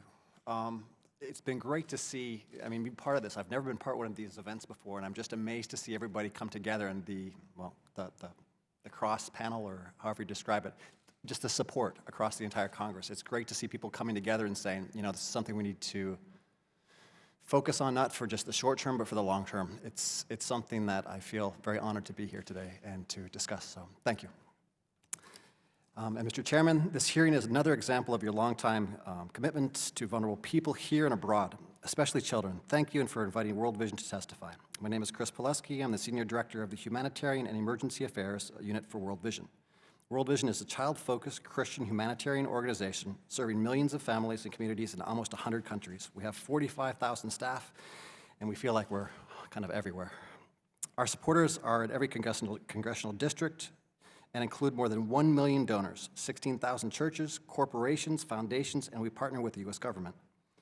You have my written testimony for the record. World Vision is a child-focused organization, so my oral remarks and recommendations for the U.S. government and congressional engagement will also focus on the needs and risks of children. I will draw from World Vision's 63 years of experience responding to disasters, decades in the Philippines, and my own 16 years of working in international humanitarian emergencies. World Vision has implemented relief, development, and advocacy programs in the Philippines for 55 years. As of this morning, we have reached over 70,000 people impacted by the typhoon with essential goods and services. We plan to reach a total of 400,000 people and are committed to the long-term recovery. We have been there for the long term. We have been there for the long term before this, and we continue to be there for the long term after this. Based on this experience and our learnings throughout the years from other major disasters, such as Haiti, World Vision recommends that the U.S. government, 1, integrates protection into its U.S. government-funded disaster assistance throughout the response, ensures that the government of the Philippines, NGO partners, the United Nations, and other key entities engage and collaborate with people impacted by the disaster from the start to finish of the response. Prioritize the needs, including protection needs, of women and girls. Monitors and pushes for a needs-based access to aid services and economic opportunities. Is vigilant on accountability around aid to counter the corruption and cronyism that is often a risk whenever and wherever disasters occur. I will now say a few more words about our recommendations. Protection means focusing on safety, dignity, and rights of people impacted by a disaster. The October 2012 Guidelines for Proposals, the USAID, Office of Foreign Disaster Assistance, OFDA, requires that proposals must demonstrate protection mainstream in all sectors of the programs. Put another way, all potential OFDA partners must integrate protection throughout their OFDA-funded programs, regardless of sector. It is important for USAID to ensure that these guidelines are being followed from the start of the program to the end. Maximizing integration will maximize protection for especially vulnerable people. It will also minimize the difficulties and the costliness of integration protection retroactively. The priority when engaging and collaborating with people impacted by the disaster should be identifying their assistance and protection needs and ensuring that they are met. Their meaningful participation at all stages of the response, including assessments, design, implementation, and monitoring, is essential to the success of the program and can prevent harm. We want to make sure that we're not doing programs to people, but we really want to make sure that we're doing programs with people, and we want to urge the U.S. government to ensure that's happening across the board. In disasters, children are often most at risk because of abuse, exploitation, neglect, separation from their families, disease, and other threats. There are numerous ways, however, to reduce this risk, including prioritizing opportunities for adults to earn a living, supporting comprehensive registration of children that is coupled with family tracing and reunification efforts, ensuring children have safe places to play, learn, and recover. Monitor an increase in explicit images of Filipino children online and on Skype, restoring schools, increasing training for national police and other security personnel in minimum standards of child protection, strengthening existing formal and informal child protection mechanisms at the community and local government levels, and finally, prioritizing clean water, proper sanitation, hygiene education, and preventing the responding of disease outbreaks. Basically what we're doing together right now, it's kind of the frontline response. We want to make sure that people are going to be safe, people have access to basic services, and we want to make sure that this kind of continues on through an evolution. Women and girls would potentially be at less risk, especially in evacuation centers, if a comprehensive plan to improve security for women and girls is developed and implemented with cooperation of national police and other security services. Opportunities for women to earn a living, especially those in heady households, are essential for protection from abuse and exploitation.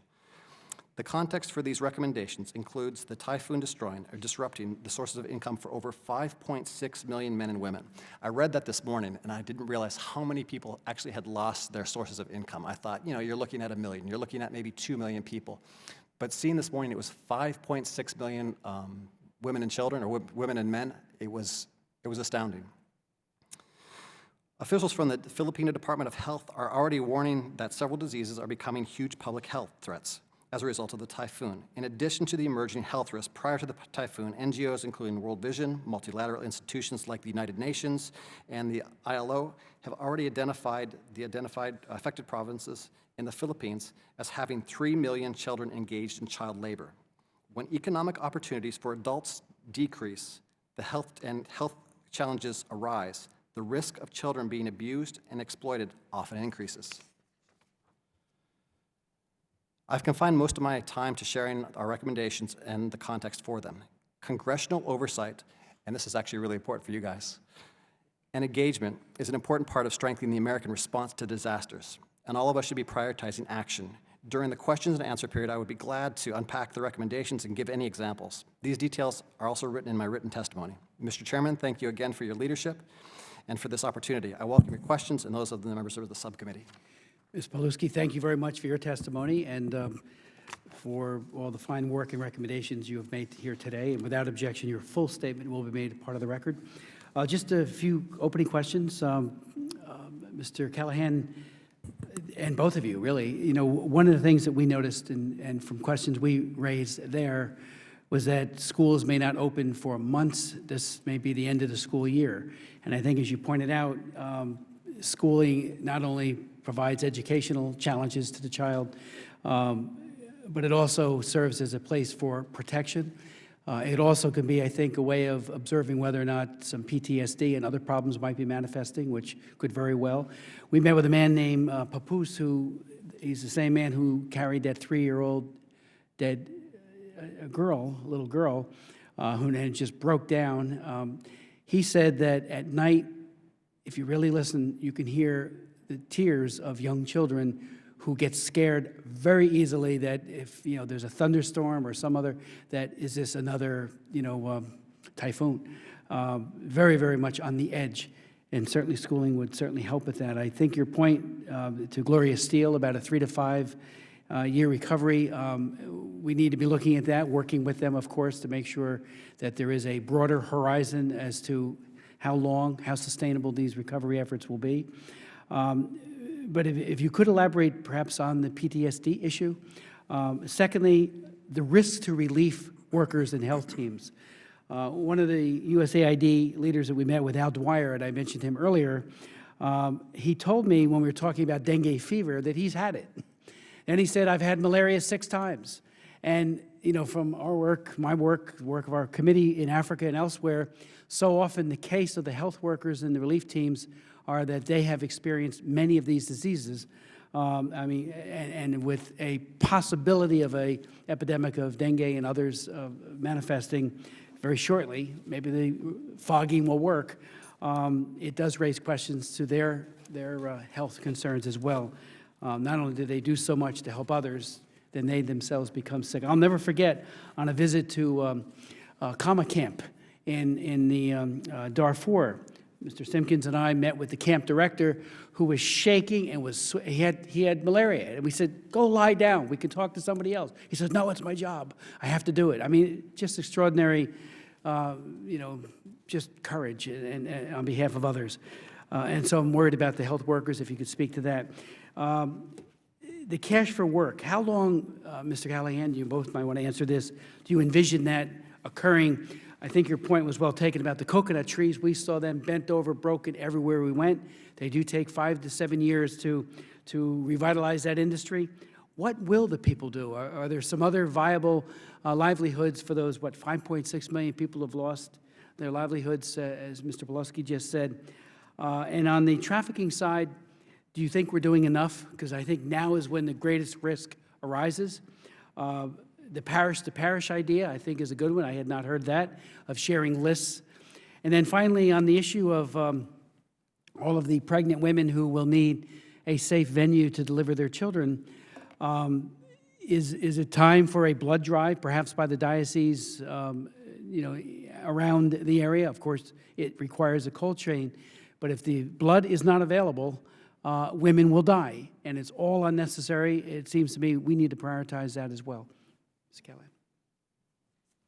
Maybe to jump in first on and appreciate your comment about the risk to the relief workers. One of the things that we're trying to do right away is make sure that they have an adequate place to stay. So there is a look at trying to get some containers and some spaces for some of the relief workers to stay. We've been very fortunate that people volunteered to be there during the Thanksgiving holiday season, and we've got the next troop going in to celebrate Christmas in the Philippines. So some people who have been risking themselves and also very generous with their times and showing solidarity with the people there. We do try to rotate staff in and out and take good care. But unfortunately, many of us know of staff members who, similar to the situation in Darfur, have died of cerebral malaria and other things. And so it is a continual issue that we continue to monitor, but appreciate your concern there. You also mentioned in the issue of trafficking, are we doing enough? I would say my answer always to that is no.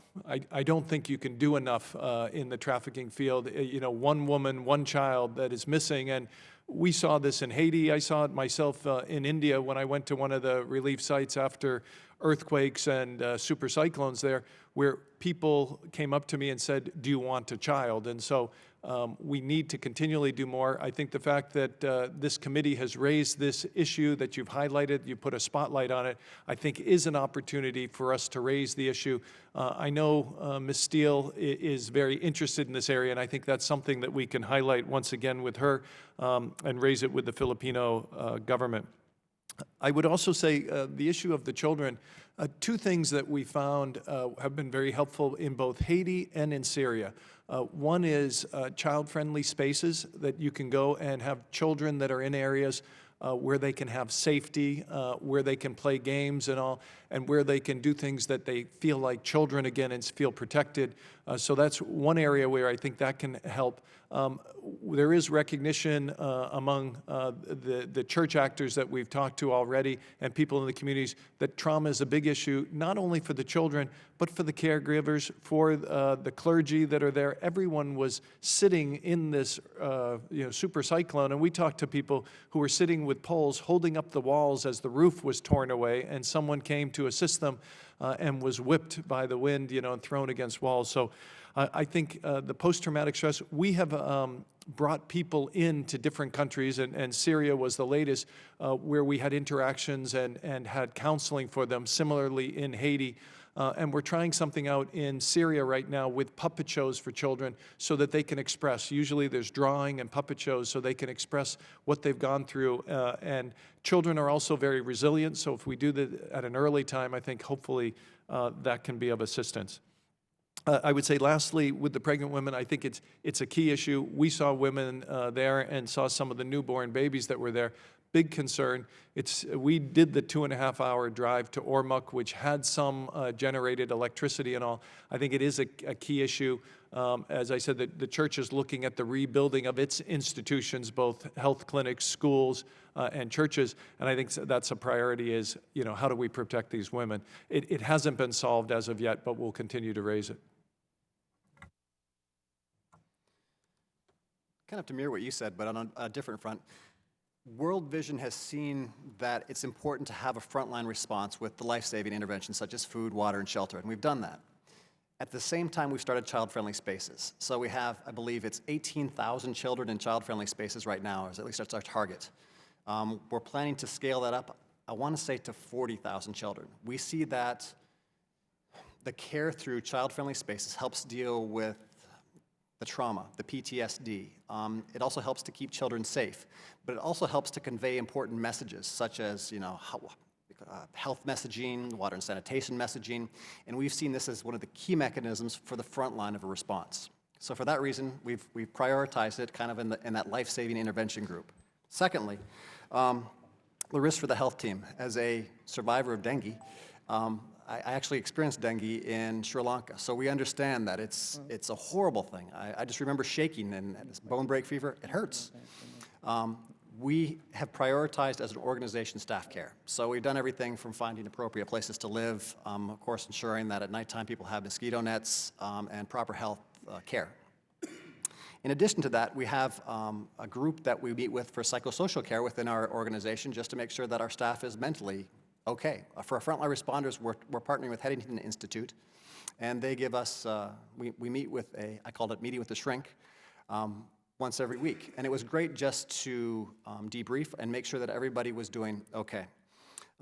As far as Cash for Work goes, we see it as one of the key frontline responses, but also helping people to get back on their feet. So that, yes, it'll help clean off the streets. Yes, it'll help clean up the buildings. But we want to make sure that it gets cash in people's pockets so that they're able to take ownership of their lives again. And we would see this happening for, let's say, the short to medium term response. We want people to have that availability of cash to start their lives again. And as far as trafficking, I would second my colleague, Mr. Callahan from CRS, is saying, no, we're never doing enough on trafficking. For that reason, World Vision, we came up with some recommendations, and we'd like for, well, this group here to help urge USAID, to help urge the Filipino government, and also different constituencies in the U.S. government to push for more child protection programming, because we do see trafficking as a problem now. It was a problem before. We've actually been working in the Philippines for a long time on child trafficking, child labor. In fact, I just found out before this meeting that we've helped through community groups that we're actually responding through at this point in time to get over 30,000 children out of underage work. So children who are working in factories, sweatshops, and in places that just, well, they're children, they shouldn't be working. We set up committees, community-based organizations, committees for helping children to get out of that, but at the same time to identify when children are at risk. We're pushing hard for those committees to be alert and to be able to respond. So that's all I have to say. You, in your testimony, Mr. Pulaski, mentioned... Mr. Chairman, I am here. I just offered just a word, and then Okay, Ms. Jackson-Lee. just a courtesy. Because I just want to thank you for holding this hearing. I won't be here. I've been in another hearing, and I just stepped out. Thank my colleague for his leadership and the ranking member. I just want to be able to work with the committee and collaborate with some of the committees that I serve on, and I'll just leave these points on the record. And that is the response of the United States. There was an international response that I know part of it was USAID, the identification of the deceased, the reunification of families, in which I know that may have been raised, and I know the issue of disease has been raised, but specifically raising those questions since the pain of those individuals was clear, and then the continuing support that the United States private sector can give to the Philippines. I thank you for allowing me to place that on the record, and with that, Mr. Chairman, I look forward to working with this committee and offer my deepest sympathy to the people of the Philippines and yield back. Thank you for your courtesy. Thank you very much, Ms. Jackson-Lee. If I could, Mr. Pulaski, you mentioned in your written testimony just last week, Filipino authorities arrested 2 men in Tacloban for human trafficking as the men tried to take a 16-year-old girl onto a flight to Manila. As we meet here today, and it's an issue that I've been pushing within the Organization for Security and Cooperation in Europe, the OSCE, we now have an action plan, which I think will be adopted, promoting the idea of training flight attendants, bus people, people on trains, to spot a trafficker and notify the appropriate individuals. I mentioned it, we mentioned it several times during our trip to officials.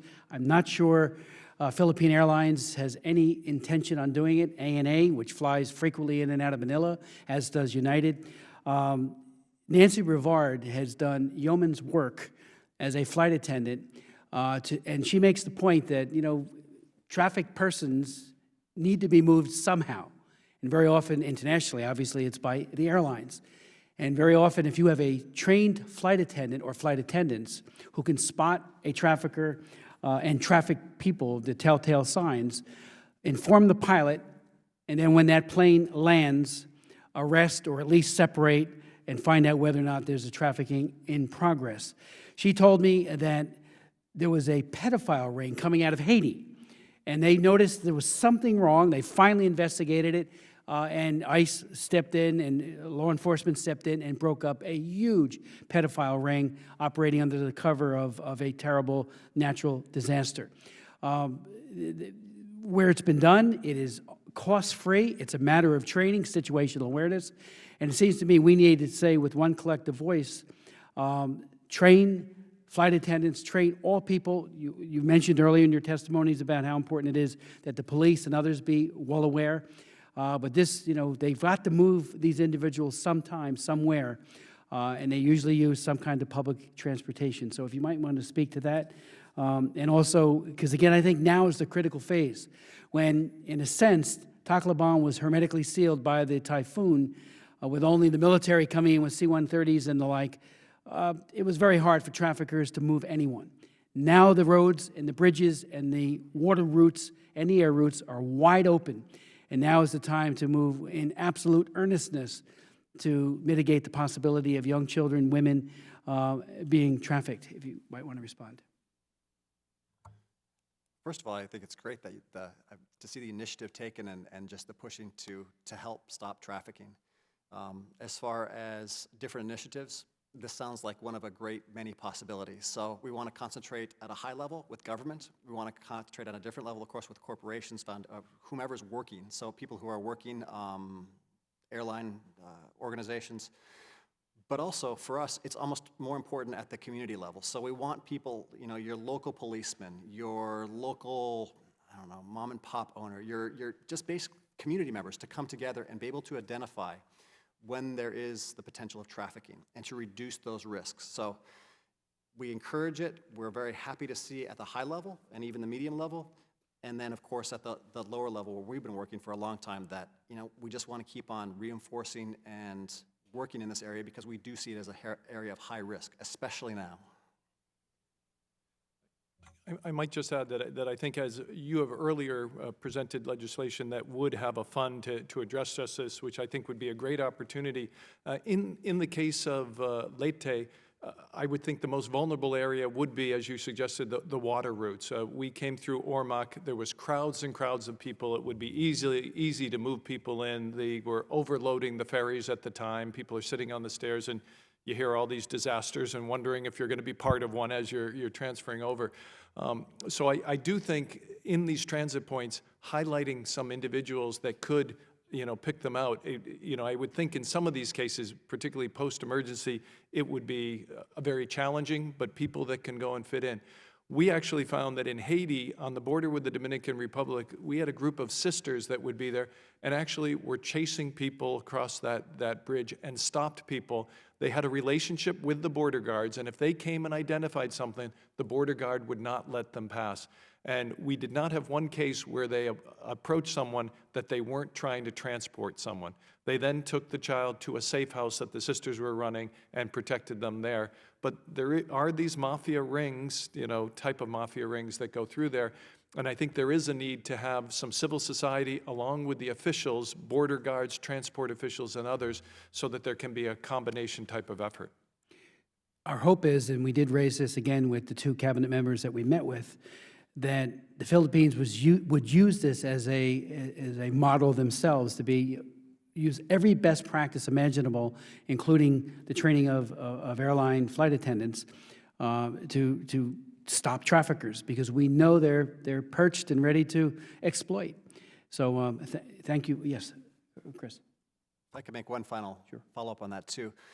We see it important on the private sector, the local level, but of course also with the police departments and with municipal authorities. The training of those different units, different areas, have seen has a huge impact on, let's say, stagnating or limiting or mitigating to a large effect of trafficking.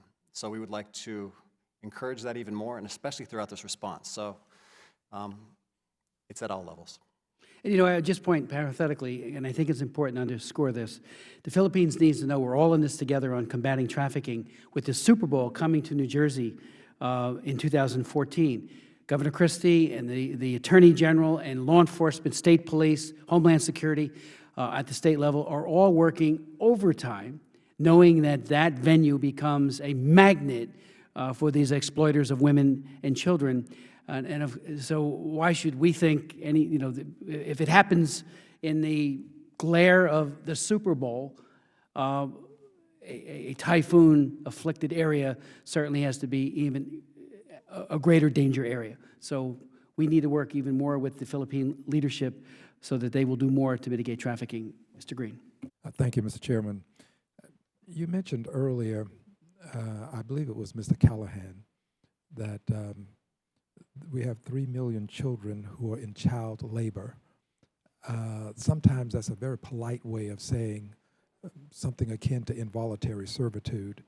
I'd like for you to elaborate, if you would, on the conditions that these children are having to work in, and say a little bit more about it so that I can get some sense of what we're talking about. Also, you mentioned the gratefulness of the Filipino people. One of the things that I hear as I move about with reference to our foreign aid is that people are not always thankful. And there seems to be this notion that because they're not thankful enough, perhaps we should do less. And of course, you and I know that we do it because Dr. King was right. Life is an inescapable network of mutuality tied to a single garment of destiny. What impacts one directly impacts all indirectly. And what's happening to people in harm's way today can impact us tomorrow. We are all blessed, but for the grace of God, it could easily be us, especially those of us who live along the Gulf Coast. So if you would, talk about the children. And finally, if I may, Mr. Chairman, I'd just like to mention Mr. Simpkins and Mr., I trust that I'll pronounce his name correctly, Mr. Tozy. I just want to mention that they were very helpful and very knowledgeable about these issues that we had to deal with, and spoke up and made some great points about a number of things that are important to the people, not only of the Philippines, but also to us in terms of our ability to message these things that we saw. So I just want to give my expression of appreciation to both of them, and I'll yield back. Thank you very much, Mr. Green. Mr. Cahill. Maybe just to touch base once on the appreciation that the Filipino, because I know sometimes people feel that we're not branded enough and people don't see it enough. On every transport facility that we were on, people came up to us specifically to thank us, for being there, for the assistance, not just when we were in the churches, but even in an airport, some of the people would come up. We even had the opportunity in Cebu, they had a basketball game with their two professional teams to try to raise money for this effort. The two teams happened to be the next morning on the same flight we were flying to Manila on, and each one as they came by shook our hands and thanked us for being there and being there to assist them. So the recognition was there. Everyone we talked to did recognize the work of the United States. I'll mention a comment about the children, then pass it to Chris, because he was mentioning some of that earlier. But I think your comment about child labor and servitude, it really, for me, is a matter of semantics. Many cases, these children, there's certain industries for child labor that are quote-unquote legal for children, and others that are illegal. Many of us feel that all industries should be illegal for children, but you would have them being in some, it's one thing if it's a family type of activity, but in many cases it does come more to servitude, that a family takes a loan, their child's going to help work to pay off the loan, and that continues on. And we see that in the Philippines, we see that in Brazil, we see that in African countries, and so the issue of servitude continues to be a big one for us as well. Chris? Thank you. Within the Philippines, we've seen that there are certain industries that children are involved in child labor. There's different, you think of the sweatshops, you think of the garment industry. We've seen in a lot of corporations and a lot of, well, let's say, I don't want to say corporations, I'll say companies throughout the country that there is child labor. World Vision has a policy where we've been working throughout the country to help eliminate that, and again, it goes down to the local level again. So we've been trying to focus on identifying what are these industries, and actually even stop people from coming in and exploiting people, and not even on the child traffic or the child labor level, but also on the trafficking level. We've seen people come in to the Philippines from the Middle East and other areas around the world to get domestic servants. So they use this as an opportunity, and especially around, I'll say, times of disaster or when people are desperate for work, to come in and say, hey, we have an opportunity for you to work in Dubai, for you to work in Lebanon. And people are desperate, and they're thinking this is a great opportunity. World Vision is working with these local community members and also with the local municipalities, the police departments, to make them aware of, maybe these people are legitimate, but please make sure that they're a legitimate organization and you're not just falling a victim to being a trafficking victim. So we will continue to work in this area, and we'll continue to hopefully highlight some of these challenges, so especially around domestic servitude that we've seen, especially with Filipinos. Just add one point to that. I was recently on a visit to the Balkans and Cyprus and all, and we have found that in the Middle East, we have centers now that some of our local partners have in Lebanon, where they have Somalis, they have Sudanese, they have Sri Lankans, they have all these people that have been trafficked from other areas, including Filipinos, and they're in these centers, and there's the attempt to try to reunify them and bring them back home. You know, an Ethiopian woman that was in Lebanon that we finally got back to Ethiopia and all. So these continue to be areas where obviously when they're trafficked or when they're put into this child labor at times, it then becomes into more of a servitude. If they're transported across international lines, once you take their passport, they're afraid they might be arrested then. How did they come here legally? And they're very vulnerable, and you need some type of opportunity, people that they can trust. That typically in our situation, it's gone to local safe houses. They've been rehabilitated there, and then we try to work with the local embassies. But there are these rings that continue to be out there. If I could just follow up on that and piggyback. It actually is interesting. I worked in Lebanon for 2 years before, well, coming to the States, and I was actually seeing some of these programs that World Vision and CRS Caritas are working on together.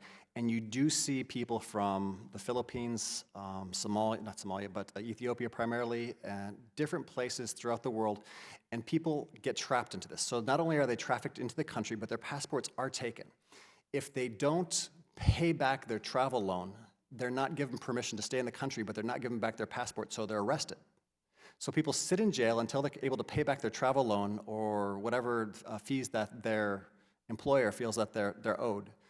And it's a vicious cycle. So we were working with people in the prisons who had been stuck there because they were victims of trafficking and they weren't able to pay in order to get back home. So we're hoping that, again, we can mitigate some of these things from happening through this disaster for places like Lebanon, for Dubai, throughout the Middle East, and actually globally. Thank you, Mr. Thank Chairman. you. Is there anything else either of you would like to add before we conclude?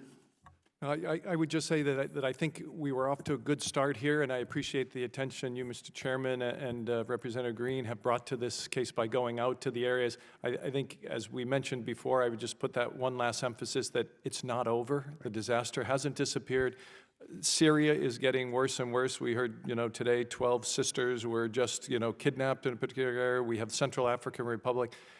It's important that we don't forget the Philippines and let that country go down. 13 million people were affected. This is going to affect the whole country over the long term. It really needs a significant 3 to 5 year response. And I think the Filipino people, I know the Filipino church and the government are ready to put their shoulders to the grindstone. I think if we do it in solidarity with them, they can achieve that goal. If we let it go, frankly, shame on us. And as we heard in the testimony before ours, I'd like to say amen. Definitely, it's going to be a marathon. We always hear, you got to sprint out there, you got to respond immediately. Yes. With this many people affected, the scale of the disaster, it's going to be a marathon. So I just would encourage, the U.S. Congress, the U.S. government, and anyone you can talk to keep the eye on the long run. Thank you. Thank you very much. And on that note, the hearing is adjourned, and I thank you, gentlemen, and your organizations for the extraordinarily important work that you do. Thank you. Hearing is adjourned.